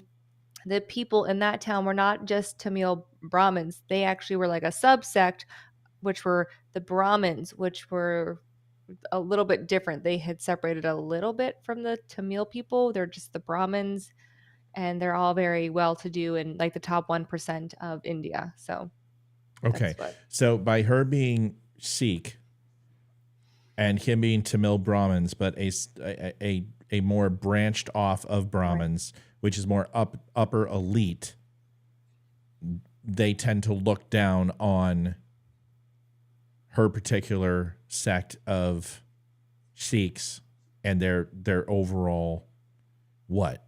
Financial value, or is that she's a woman? Are the Brahmins more a little man-centric or male-centric? This person, and this is I'm reading from a person who claims to be Indian from a different region, but close by, and it says the Tambrams, which I guess is like a slang term for the other sect, describe themselves like they have a false sense of superiority and look down on others. They it says they don't like to have things like affirmative action or uplift lower castes at all. So I think it's just anyone in a lower class, they don't like them. All right, so this is Beverly Hills versus freaking Hollywood Boulevard. Okay, that's what it comes down to. This is just uppity elitists who typecast other people who are less fortunate as subhuman or it not looks worthy. like the Brahmins are basically the top of the food chain in India, is what I'm looking at. Okay, all right. So not only is ramen important, but wrong, so we should create a company called Brahmin Ramen. It's the top of the food chain. Yeah. So all right. So now we know. Sorry for butchering that. It wasn't something I was prepared to talk about. I did mention in the show, and Data dumped it immediately. And I'm not going to pretend that I understand the culture of India or the subsects. I really don't give a shit, to be honest with you. But all I know is that Nikki Haley looks white, and to the people who care about that, she's a minority, and Ramaswamy doesn't, and that makes a big impact on the national stage, and that's the truth. That's it. That's true. Historically, the largest margin ever for a Republican candidate in a multi-candidate field, ever. Last and at question. some point, people got to say to themselves, oh, he is going to be the nominee because, not because of him, but because the American people want him to be the nominee. He's going to be president because the American people want him to be president. Last question. Polls were a little tighter in New Hampshire. You're right, it's a different electorate. Ari Fleischer mentioned that. Last two polls were Trump up by 7, Trump up by 20. There was an outlier poll of him only up by 4. Does it matter at all what happens in your mind in New Hampshire? No. He's going to be the nominee. I mean, look at the weight. I'm just asking. So he carries, in a worst case, he carries 49 states. In a best case, he carries 50. Okay. Speaker Gingrich, always great to have you. All right. We appreciate you being with us. And I haven't said Happy New Year to you. I think once again, people need to let go of the idea that Trump is somehow going to get beat by any of these candidates. And anyone who told you that is trying to sell you something, because there is no chance. The only argument is if somehow these numbers transpose a little bit, and you're going to see Haley climbing above 20. Now remember, I said 22%. DeSantis, I think he is looking to be polling away from Haley right now, but that it's only 4% of the vote. We've already seen like 7 or 8 lead changes here, so we just need to hang tight. But the battle for second is important in Iowa for a reason. It keeps DeSantis in the race. And if DeSantis stays in the race with Haley, then forget about it. Donald Trump's going to run away with this. You need a single candidate going up against Donald Trump to stand any chance. And even then, the chances are few and far between. Ramaswamy is not going to drop out. He is going to play obstruction, and he's going to vie for that vice president position. And by doing that, it really, add 7% to DeSantis right now. That puts him at 28.4, puts him at 29. That is a much different number than 21. Same with Haley. It puts her over the 26 mark, which is a much different number. Ramaswamy is not going to get out of this, and it's going to impact this race heavily. So let's go ahead and continue to watch a little bit. Amy, thanks for the description, walking me through it, and get me the information on that. I'll do more research later. Yeah, it's just, There's only so much room in the brain box, and I don't have any more room. Crowd here tonight. Still the event of trying to get the crowd in here tonight. They're still filing in. John? All right, Rich Edson, thank you. In Iowa tonight. Now here with the very late. See, there's a big jump for Haley, 19.2. If anybody needs to drop off also. She is the co-anchor of America Reports. Sandra Smith is with us. Sandra, what are we learning from the voters tonight? Hey, Sean, really interesting stuff is coming in, and especially when it comes to that MAGA voter. It's telling us a lot about how President Trump is having a really good night there in Iowa. Take a look. This is some of the key findings so far when it comes to the MAGA supporters in our Fox News analysis. More than 6 in 10 of them, of those caucus goers that identify as MAGA, the vast majority of them, close to 8 in 10, it is revealed, are breaking for Donald Trump. No. He still appears to be king of the MAGA world, 77% of them. But looking at the moderate voters, this is a key group that we were watching heading into Iowa. This appears to... You watch this next slide. I don't even need to look at it and watch what's going to happen. You watch this. Ready? Yeah. Appears to give some hope to Nikki Haley. Oh. That's why I told you to listen to me. He wants those votes because he can't win on MAGA alone. And Nikki Haley and Ron DeSantis can't win on moderates, but she brings the moderates. She brings the liberals that are on the fence. I'm telling you right now. Here, I'll even move this over to really blow your stack. Conservatives, watch. We're gonna pull this down, Olivia and I. We're gonna show you the whole kit and caboodle. Here it is. I don't even need to look at this. I already know what she's gonna say. Nobody puts Olivia in the corner. Voters. I know. She doesn't beat Donald Trump there, but she's well ahead. And that's why she needs to be the vice president of the United States. This is not about show friends. This isn't about emotion. This isn't about loyalty. This is about winning. I told you. This is huge. This is the hugest thing that's ever been huge. Because I called this a long time ago. This is why you put Haley on the ticket. And if she continues to poll this way, he has no choice. He would be a fool because you're giving up the presidency. Right now, based on those numbers right there, how do you not? And Trump's not an idiot. That's why he's been asking people, what do you think about Haley? And although they say she's not really, she's this, she's that, he knows. He's not stupid. He sees the numbers. Trump needs a path to victory. Haley gives him the path to victory. It gives him in the swing states. It brings a moderation to Arizona. It brings moderation to Georgia. It brings moderation to Pennsylvania. It brings moderation to Nevada, even Colorado. I guarantee you this. You put Haley on the ticket, it puts Colorado in play. It puts Colorado in play, and it turns Nevada red. It has a good chance of turning Arizona red. It has a great chance of flipping either Wisconsin or Michigan. Probably Wisconsin has a better chance. Michigan is really kind of set in their ways. But it gives you a chance in Wisconsin. I don't care. These numbers are absolutely should baffle your brain. Well, no, they shouldn't. If you've watched my show, it shouldn't. Because I've been telling you this shit. God. People think I want Haley to win. I don't give a shit. I want Donald Trump in office. I just want 4 more years of great ratings. And Donald Trump's brings me great ratings. Okay, can you turn off the fan, please? Yes, ma'am. Thank you. DeSantis and Ramaswamy among moderate voters. This may reflect something about her potential strength in a general. Could Donald Trump win California if he puts Haley on the ticket? Yes. If he drops a nuke in San Francisco, San Diego, and Los Angeles, yes, he can win. No, there's not a snowball's chance in hell that he will win California with anyone on the ticket. He could put Jesus Christ on the ticket, and people would still say, yeah, you know what? I just don't like his beard. In California. Election. So that is a key takeaway. Now let's take a look at another very key group there in Iowa, and that is the evangelical Christian voter. This is a sizable group in Iowa. We all know that. We've been watching that heading into Iowa. With this group, DeSantis courted them, was even endorsed. Watch this shit. Here you go. By Bob Vanderplatz, as we know, but they love Donald Trump. DeSantis is 40 points behind him and just 5 points ahead of Haley.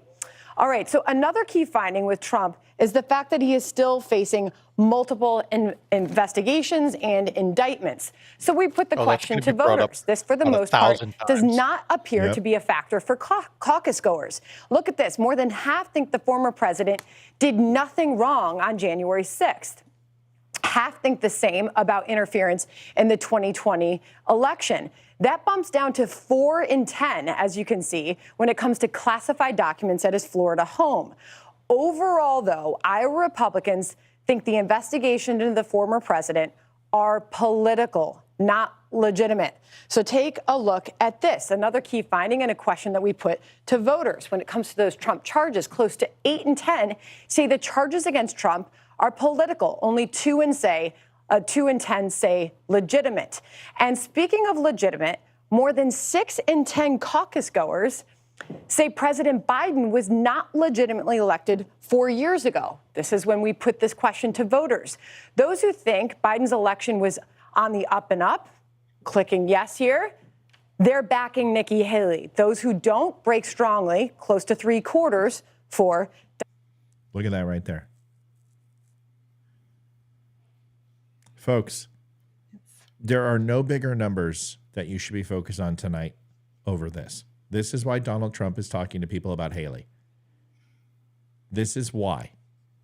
I'm telling you right now, the people who will vote for Trump, who don't vote for Trump, want a woman president. They want a woman vice president because they believe it balances Trump out and the risks. They want that stability. Why do you think they give why do you think they put a president in office and don't give him the House and the Senate? Leroy, why do they put in a president of the United States and don't give him the House and the Senate? It's all about power, man. It's all about trying to make sure one portion of the government doesn't have too much power. They're trying to make sure that nobody can just run away with everything. That's it. And if you give them a mandate, you want them to. They gave Trump a mandate. I promise, I would almost bet you $1 billion. If Trump gets in office, he will not win the House and the Senate. America's not going to give him the House and the Senate. They don't want him to have that much power. And Nikki Haley keeps him in check. They believe she's strong enough to put him in check. They don't think DeSantis will. They think he's their Trump clone. Ramaswamy's a Trump clone. The only person who's not a Trump clone is Haley. She disagrees with him on a variant amount of issues, and that is healthy for a vice president to do. Mike Pence disagreed with many things Donald Trump did. I'm telling you right now, it's not that I'm trying to sell this, folks. I'm just telling you I am a political analyst, and I am damn good at it. The only thing that I'm better at is video games and being a hockey analyst. Other than that, I'm telling you right now, this makes sense. And if I was running his campaign, I would say, hold your nose. Your people, you said you could go shoot someone in Times Square and nobody would hold you accountable from your side. They're not going to hold you accountable if you put Haley on the ticket. Don't listen to Tucker Carlson. If you put Tucker Carlson on the ticket, you're going to go down. If you put Carrie Lake on the ticket, you're going to go down. If you put a no name like Noem on there, you're going to go down. Nikki Haley has name recognition. They like her. They think she has panache. They think she has style. They think she has grace, and her husband's a military veteran, and she's a minority, and she pees sitting down. All of those check marks, she can also define what a woman is. So give me a break. All of you people, she's a neocon. She's a warmonger. Who gives a fuck? She's the vice president that hands Trump the election. He will keep her in line. Yeah.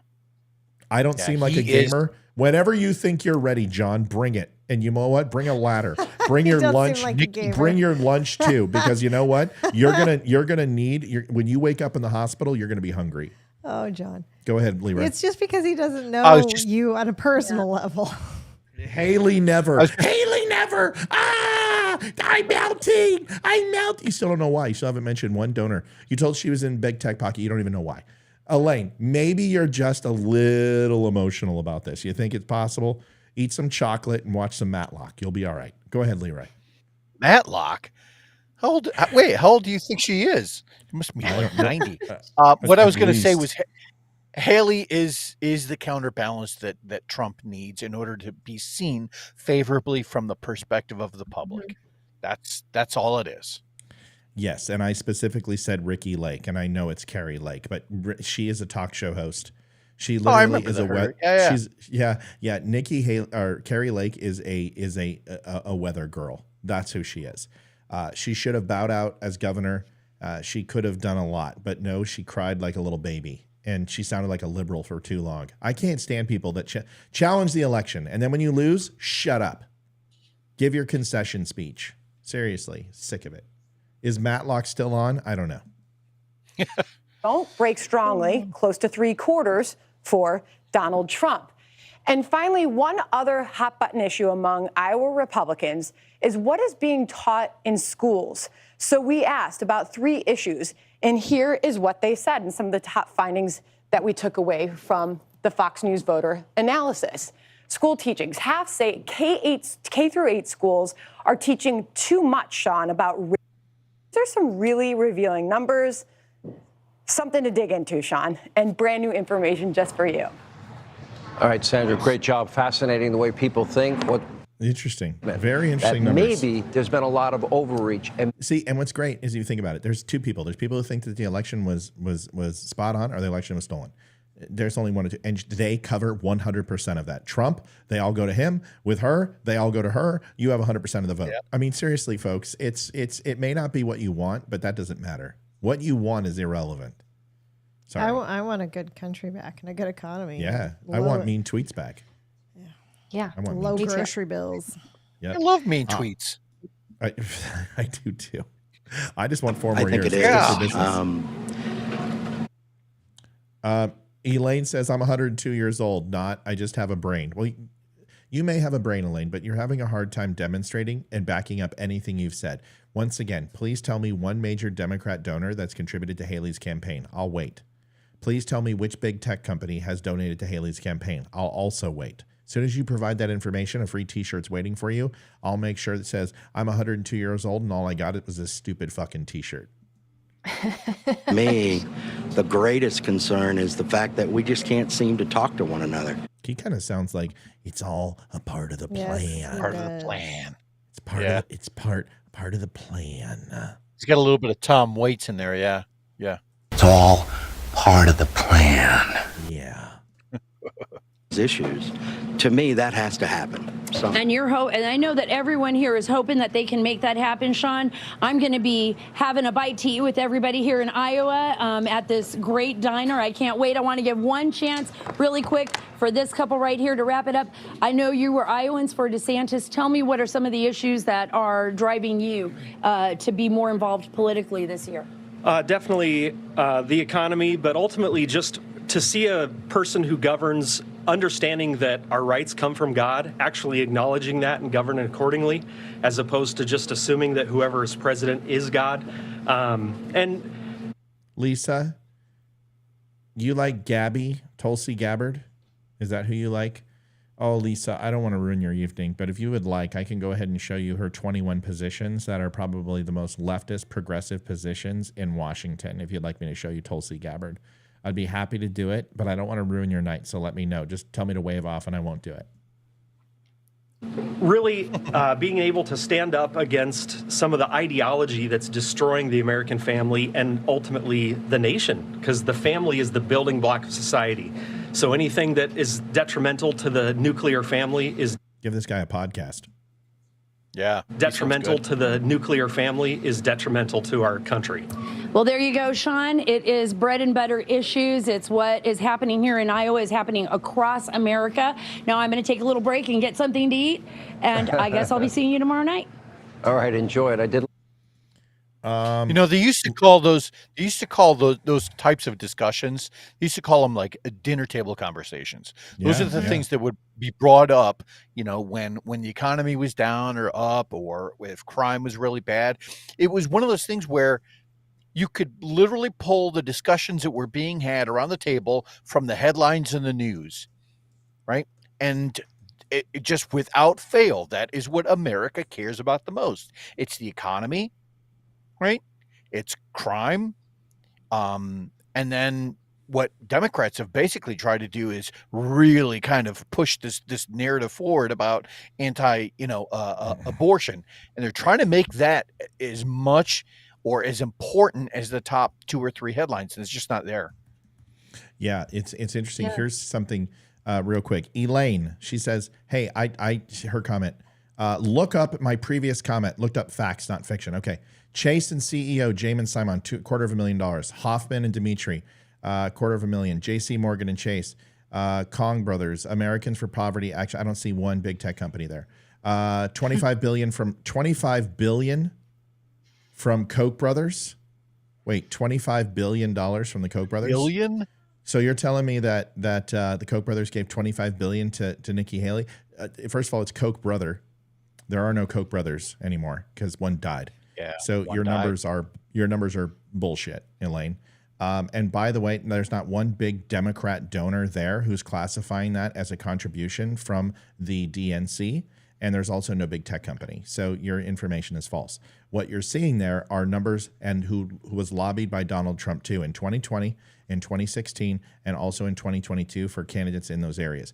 Donald Trump lobbied with all of them and met with all of them. He has met with BlackRock, he has met with AC United, and he has met with Chase, and he had met with all the Wall Street major conglomerates. So if you're going to tell me that Nikki Haley is sold out because she took money for her campaign, then Donald Trump did, DeSantis did, Obama did, Clinton did, Bush did, because everybody takes money for their campaign. This is a national campaign. It takes $2.2 billion from the Democrat stronghold to have Hillary Clinton run.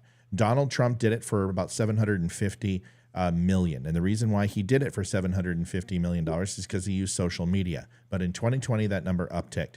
This next election will be well over $1 billion for Donald Trump and over $2.5 billion for Joseph Biden.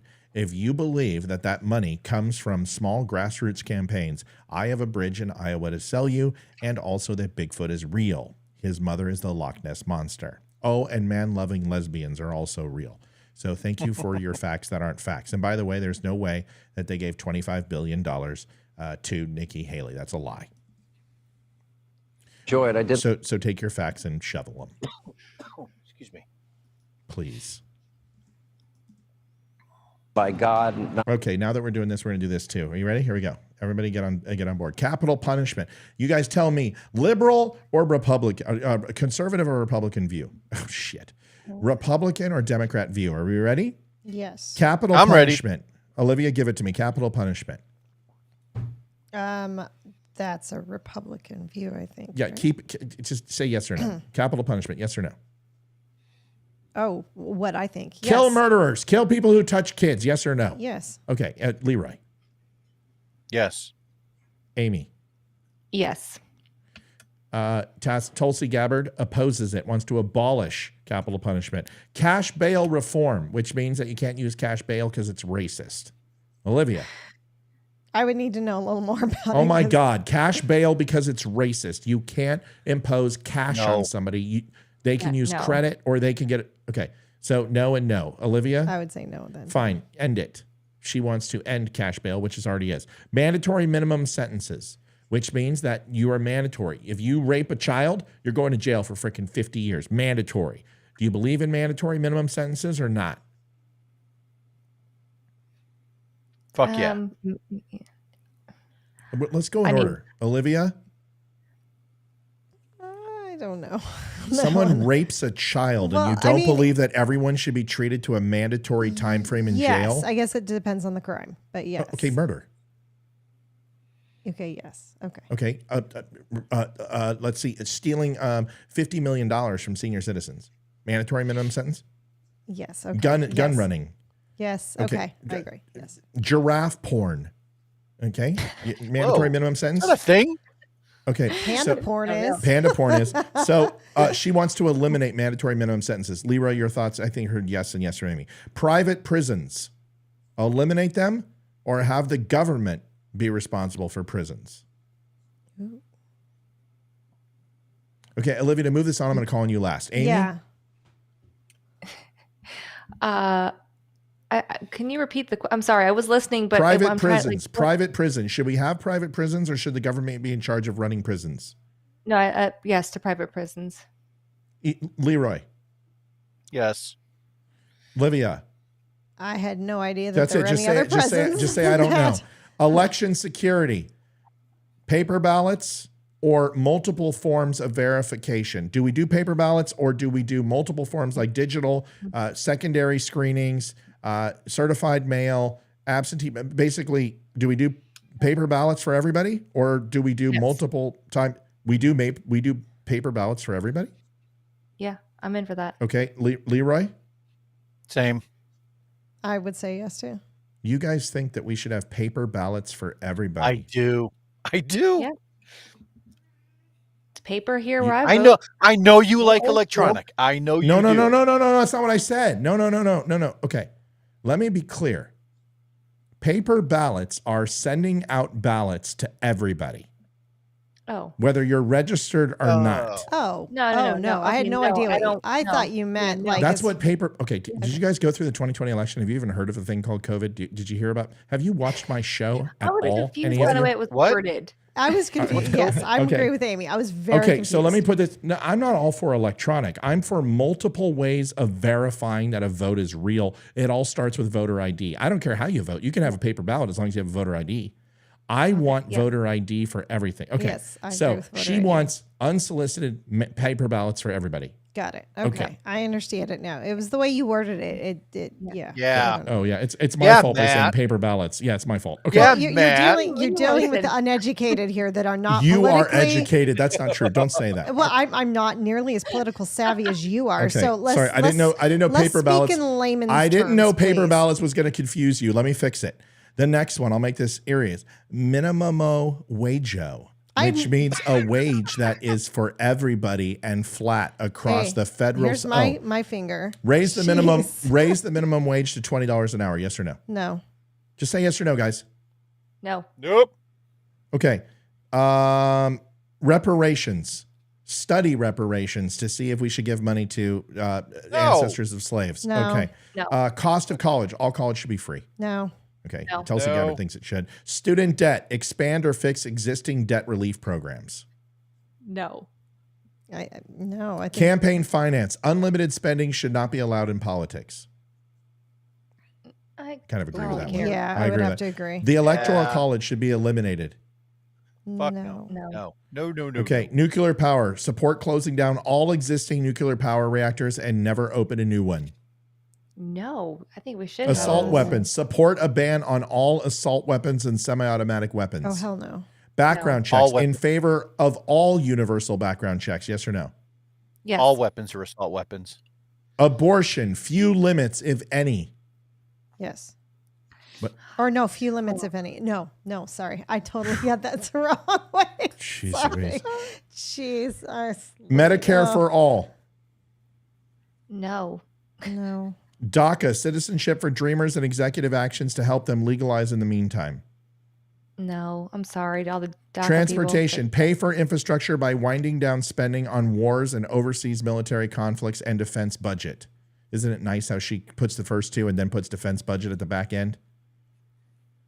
Legalizing marijuana. Legalize it. but It's already legalized, isn't it? Not nationally. It's not codified Oh, nationally. I It's don't not an know. amendment. Marijuana convictions. Defense spending. Slash the defense budget. No. No.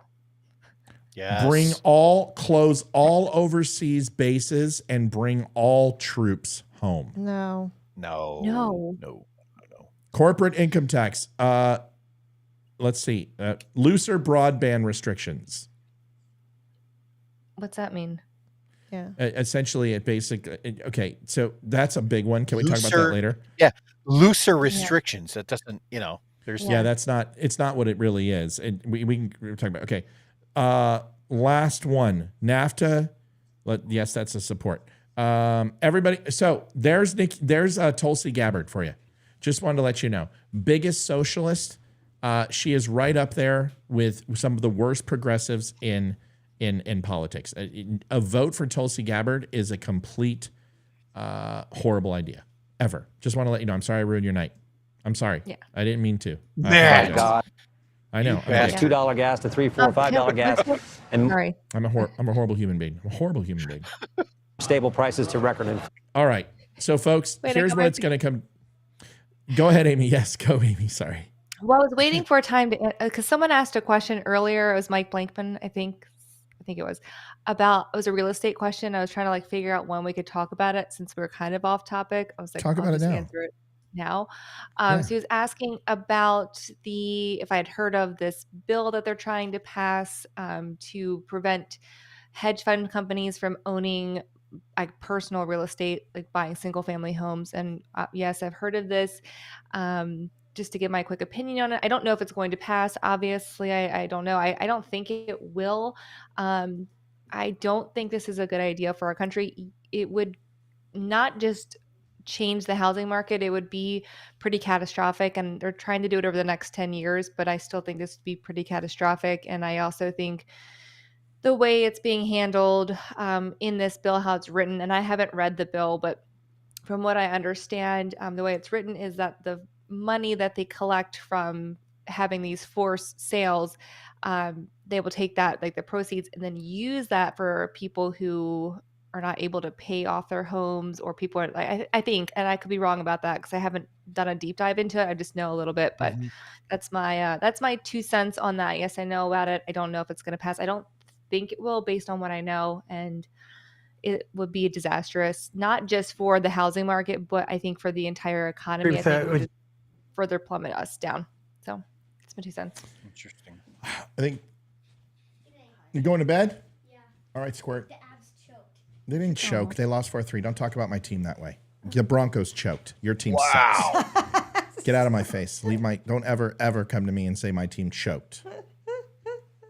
Georgie apparently did not have a good game. Did he trip? You know, listen, this is what happens when you're missing a Chushkin, you're missing Leka. I mean, they lost. Was it a choke, or did just Georgie screw up? Georgie screwed up. Did the Avs play like did they play? What the hell's the difference? Because he. I know. I heard there was like 4 lead changes in the game. Thanks for the update. You can say they choked. Just don't vote for Tulsi Gabbard. Love you. Kid is so It's like, I won't. What? He's the best. All right. Love you, pal. Go Broncos next year. All right. Listen, I want to give you guys a final update on numbers, just to give you an idea. So this is what I thought, and it's starting to come. I think this is pretty clear what we talked about. Let's see if I can show you these last bit of numbers, and then we can jump off. I agree with Jim exactly. I think, what I said at the caucus location I just came from. Remember what I said? I think Trump coming in between 1.5%. Damn. Yeah, if Trump comes in at, well, no, ignore that. Those numbers, here's the updated above in the picture. Trump at 52%. Remember what I said? 48 to 52% is a huge win. I told you that I thought that DeSantis and Haley would finish in between 22 and 20%. That's looking to be about accurate.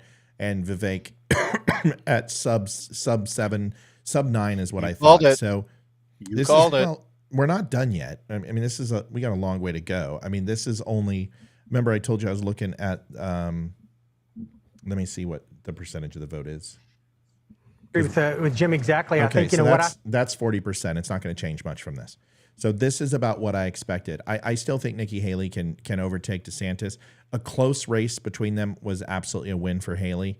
The money she put in there, I think the team's going to think it's a little bit of a loss, but it's not over yet. You still got 60% of the call. But this is huge. Trump, he finishes 48. This is obviously a decisive victory for him, no matter where he finishes. Yeah. I still think that there's some numbers here that are gonna switch between DeSantis, Haley. We'll find out late tonight, tomorrow morning. So this looks to be about what I expected. I don't think this sinks Haley's campaign. I think this is actually a pretty big hit on DeSantis. He's got some decisions to make, whether he stays in or not. And I think the RNC goes to him and say, dude, if you fucking drop out right now, that puts Nikki Haley at 40% to Trump's 52%, and it's just going to kill Vivek. So you got to get out of this thing. It's very well possible that he could be out of it by the next day or two. We'll have to see before New Hampshire. I'm done. I've spoken my piece. Amy, I'd love to give it to you, then Olivia, then Leroy. Well, I mean, I don't know what to say. Sorry, I'm like, well, this has been a great show. No, this has been fun. I mean, I really enjoyed. People want to hear about the real estate, hear your position on that. So maybe what you do is you come back and we do that on Wednesday or something. Yeah, absolutely. I mean, there's always ash storms happening in our market. And once I get back on social media, I already have tons of stuff to post about what's been happening.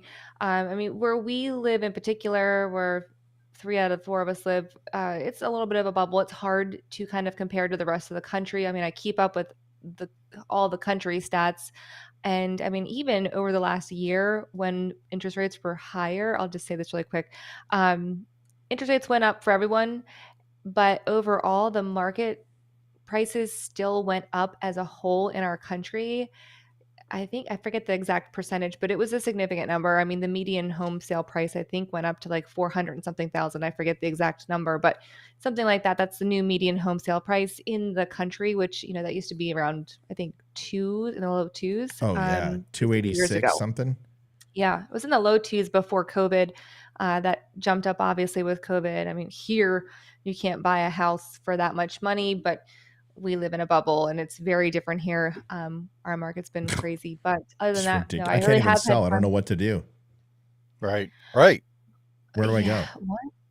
Oh yeah. Where do- That's the thing. That's the problem here is that if you have a house here that is awesome and you either refinanced or bought with the rates being low, you really can't sell at this moment because the rates are still too high for most people. They've come down quite a bit though, and I expect them to come down more in the next few months.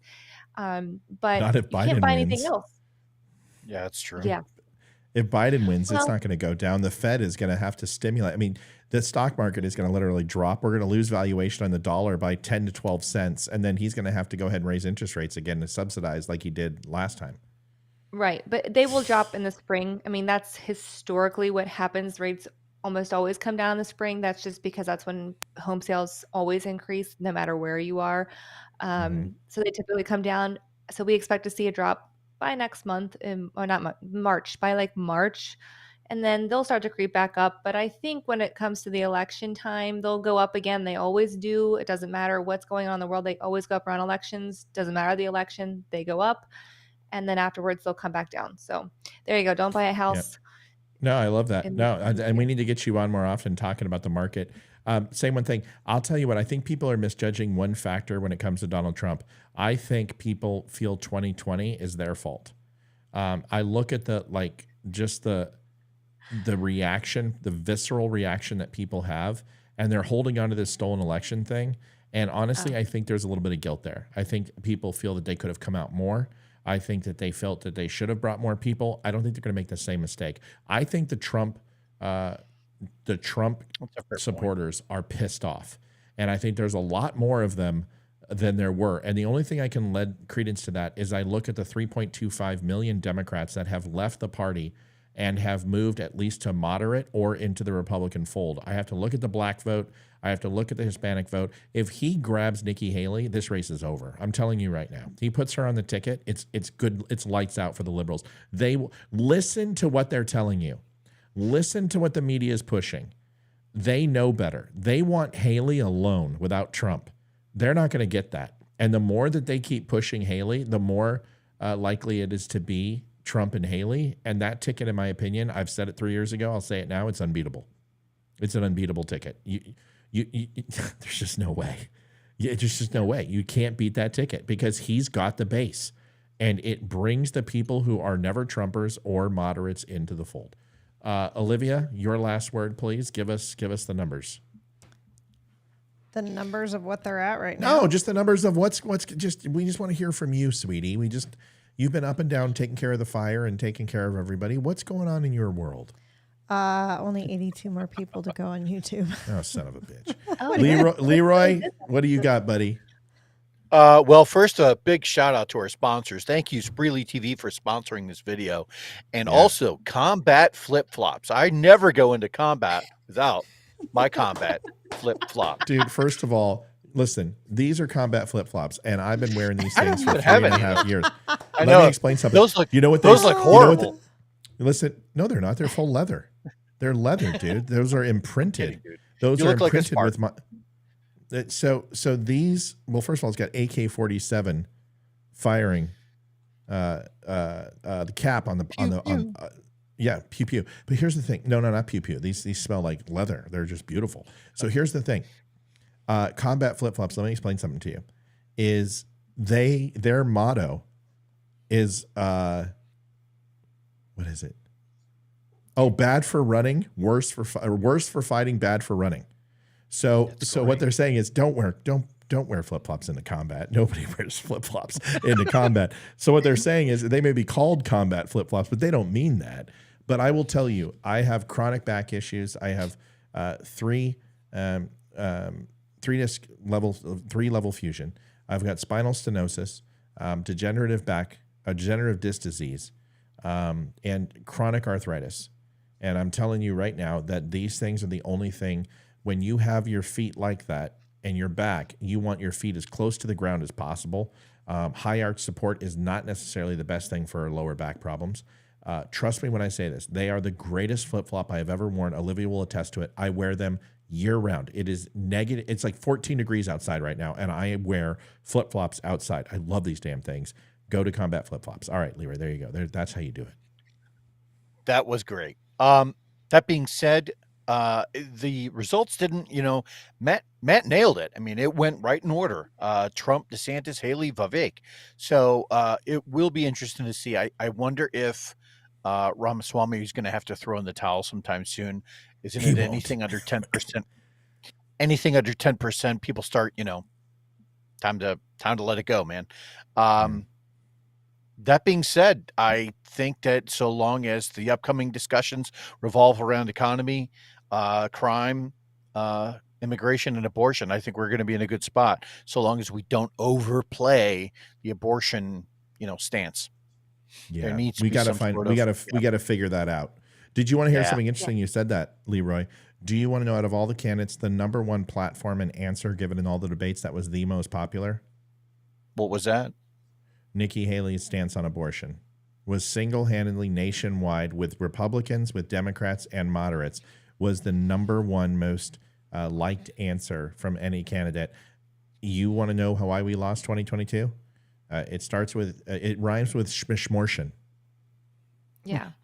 Yeah. Yeah. And did you watch Trump's town hall? I'm sure you did, but he kind of has adopted that outlook now as well from course he what he has. said on there anyway. So I think, look, I don't agree with it, but it's the smart play, you Exactly. got to appeal to the majority. It's the politically savvy play. Yeah. Right. Yeah, Right. and when you start agreeing with your opponent, it's almost like that person should be your VP, and then put them in charge of your abortion policy nationally and have them talk about the right to life bill that the Republicans push forward. And wouldn't that be an amazing thing if you could somehow bridge the gap in one of the most heavily contentious topics in the 2024 election? I think people respond better to a woman talking about abortion than a man. Yeah. Yes. For sure.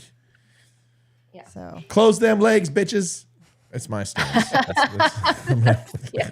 Isn't that the right way to talk to a woman? I didn't know. Listen, I want to thank everybody for being on. Listen, Donald Trump's going to talk. I'm not going to go watch my Avalanche. I don't know. they're over anyway. They're done. They lost to the Canadians. That's fine. They're kicking ass. They're doing great. But watch what Trump has to say. We will be on tomorrow. Yeah. Olivia's going to be on with me tomorrow morning, right, Liv? Yeah. So it's going to be the Matt and Mike show with Olivia. So it's going to spell the mom show. Yeah, And- no school tomorrow, so I'm home. No school for the kids tomorrow. Yeah, thank you. Yeah. So the mom show will be on tomorrow morning at 10 a.m. Join us. Leroy, Amy, we love you. We thank you so much for being Thank on. you. Leroy, hang in there. Keep doing the amazing things you're doing for our country. And Amy, just keep doing the amazing things you're doing for your family and the residents of Virginia, please. Thank you. And also, Love you guys. I'm so close by, and right now my mornings are not jam-packed always. So if you ever Love want to me have to come over for a morning show, let me know. I'll come over. You don't need to ask. Do All it. you need to do is tell us. Dude, It's, if you make it tomorrow, come on it's over. open. I And you don't can think I sit can right make it here. tomorrow tomorrow I can't. Well, then don't because fucking of- offer, Amy. Then don't fucking offer. Why would okay? you say that then? No, I would love to Thursday- come over. I'd love I to would come over love as to long come over, as but- it's not tomorrow. Well, because schools are out tomorrow, and I finally got confirmation, so I will. My kids are going to be home with me all day, and so unless I can bring my kids over, You can bring your kids. Hayden will love to play with them. That's right. We Ethan would have a blast. we'll make sure that And- we don't dissuade them from being good quality children. And then Hayden would love to entertain Fiona. Oh my It gosh, they just can do keeps makeup. moving. Exactly. Hayden would do her makeup and her hair. Okay, and- we're leaving. Yeah. We're leaving. Good Oh night, my everybody. We God. love you. Good night. See you next time. Love Thanks you for guys. watching the Donut Y'all. Friendly Show. Good night, everyone. Bye-bye. Adjusting See ya. transmitter output. Bye. This is the Don't Unfriend Me Show with your hosts, Matt, Leroy, Amy, Olivia, and Mike. Geopolitics, military analysis, and election coverage. Coming to you live on the Spreely.tv network and all major social media channels at The DUM Show. Back up on the Honest, direct, unfiltered. Monday, Wednesday and Friday at 8 p.m. Eastern. We can agree, we can disagree. Just don't unfriend me.